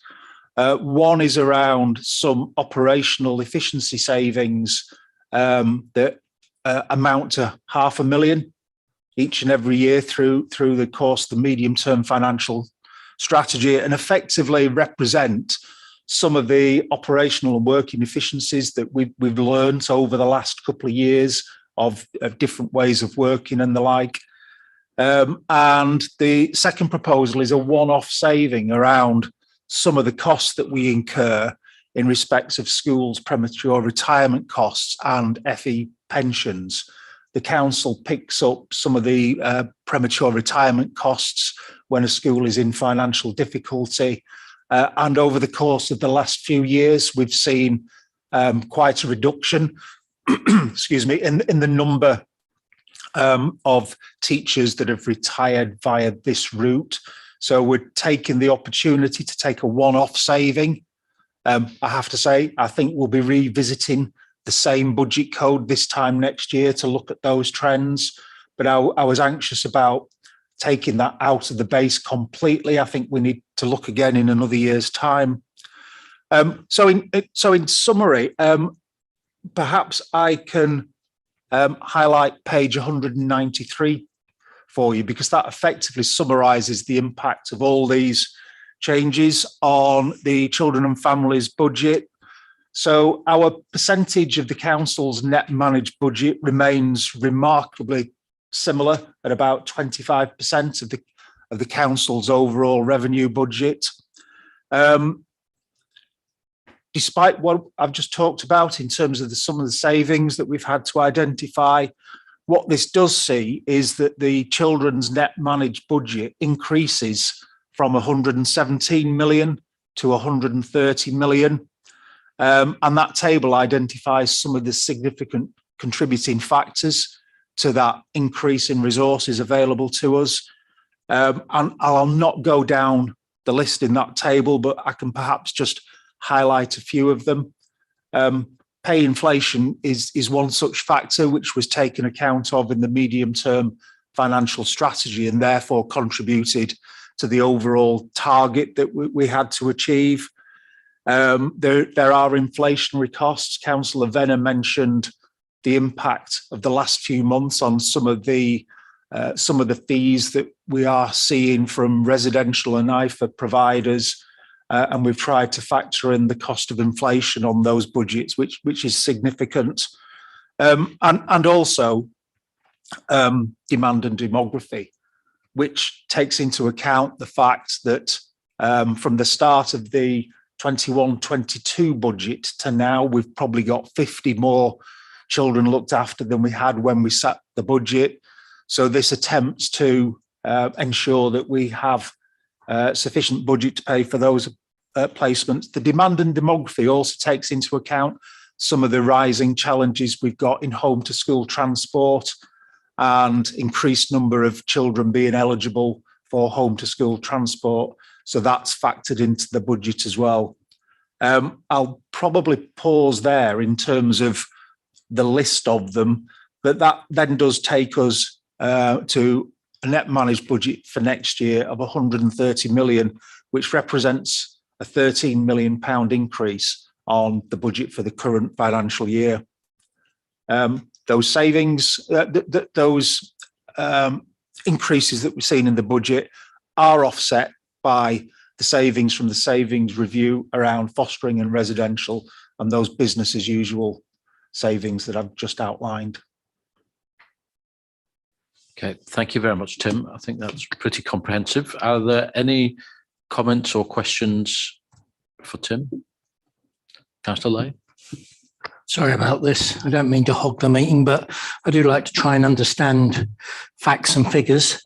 So can I just be clear? There's an increase in the children and families budget for the coming year of nearly 12% when looking at this. And on the wider situation, there's a 19.8% in the net managed of the council's overall budget. I'm not used to budgets, of course, but I do want to try and understand whether we're up the proverbial with a creek or whether this looks, on the face of it, this looks much better positioned than I thought we were going to be in. Your assessment is correct. That table highlights the pluses and minuses for every directorate and then adds them up at the end. So the overall council's net managed budget will be 521 million for next year. compared to 435 million for this year. One of the reasons that previous reports to Executive Board have talked about that gap in the financial strategy is that all those pressures that we've just talked about in terms of inflation on contracts, pay awards, demand and demography, all sorts of other pressures have been factored in to that overall gap in the medium-term financial strategy. We then balance that off with directorate proposals and then take into account the resources available to the council, for example, in terms of the level of council tax and government support, in terms of the government's settlement for local authorities.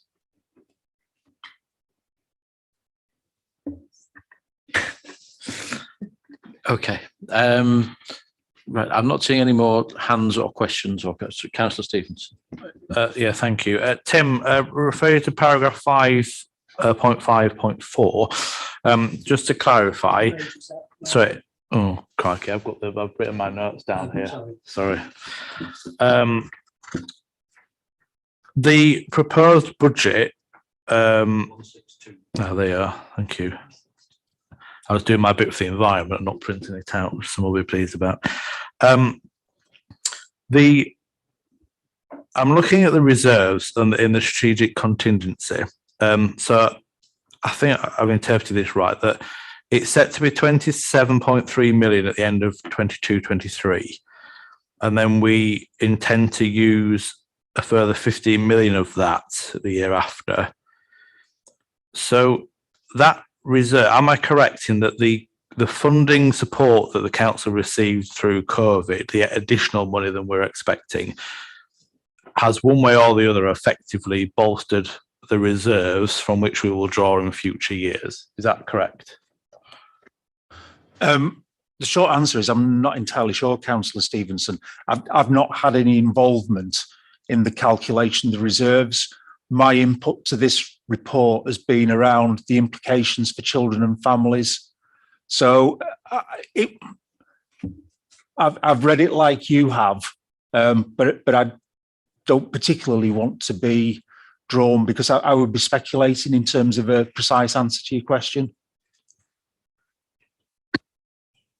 Yeah. Okay. So in terms of this board's comments on the budget, I think we're pretty much noting what's been put before us. There'll be a number of us who might have comments to make in another place on another day. But I think we thank Tim as always for presenting this very comprehensively and in a way that we can just about get our heads around, I think. So thank you for that, Tim, as always. So I think that brings that item to an end. So we move on to item 12, which is the work schedule. So, Angela. Thank you, Chair. So this report at Appendix 1 includes the latest work schedule for the board. In terms of the board's next meeting on the 16th of February, you'll note within the schedule that the 3 key items that's on there. So we're expecting a more detailed report surrounding the COVID-19 recovery, an update across all service areas that fall within the remit of this board. And alongside that, we're actually getting a formal response to the piece of work that the board did around tackling the long-term impacts of COVID as well. And members will recall that stemming from that, there was a piece of work where we recognised mental health support was a priority and gave a commitment to monitor the implementation of the Future in Mind strategy. So you'll note that that's also on the agenda for the board's February meeting. In relation to the ongoing inquiry into exclusions elective home education off-rolling, the timetable has been delayed slightly, but we're looking to pick this up next month as well with a further dedicated evidence gathering session. And in terms of the comments made by Councillor Forsyth around climate emergency, I could perhaps, as a start of a 10, request a briefing from a briefing note from our Leeds Chief Officer for Sustainability, just to get a flavour of some of the existing initiatives that involve or impact on children and any forthcoming development initiatives that the board may wish to have further input in the future. Well, thank you for that, Angela. And also just on that, I thought you had an ulterior motive to get Harriet back to the board. It's Harriet, although we've got the best possible replacement in Debbie, of course, today. So quick recovery. But I wanted to put on record our thanks as a board to Harriet, who supported us for quite a while. But she's moved on to work in the climate team, so she may come back and see us with that. But I'm going to write and thank her for all her work supporting the board. But I thought it'd be worth putting on the record as well. Okay, so the final item, date and time of the next meeting is Wednesday, the 16th of February at 10 a.m. Pre-meeting at 9:45. I'm going to take it, unless anyone indicates otherwise, our strong preference is that we meet in here. Okay, I'm seeing no dissent to that. So unless someone tells us we can't, we'll be back in this room. Okay, thank you very much, everybody, for your time and patience this morning.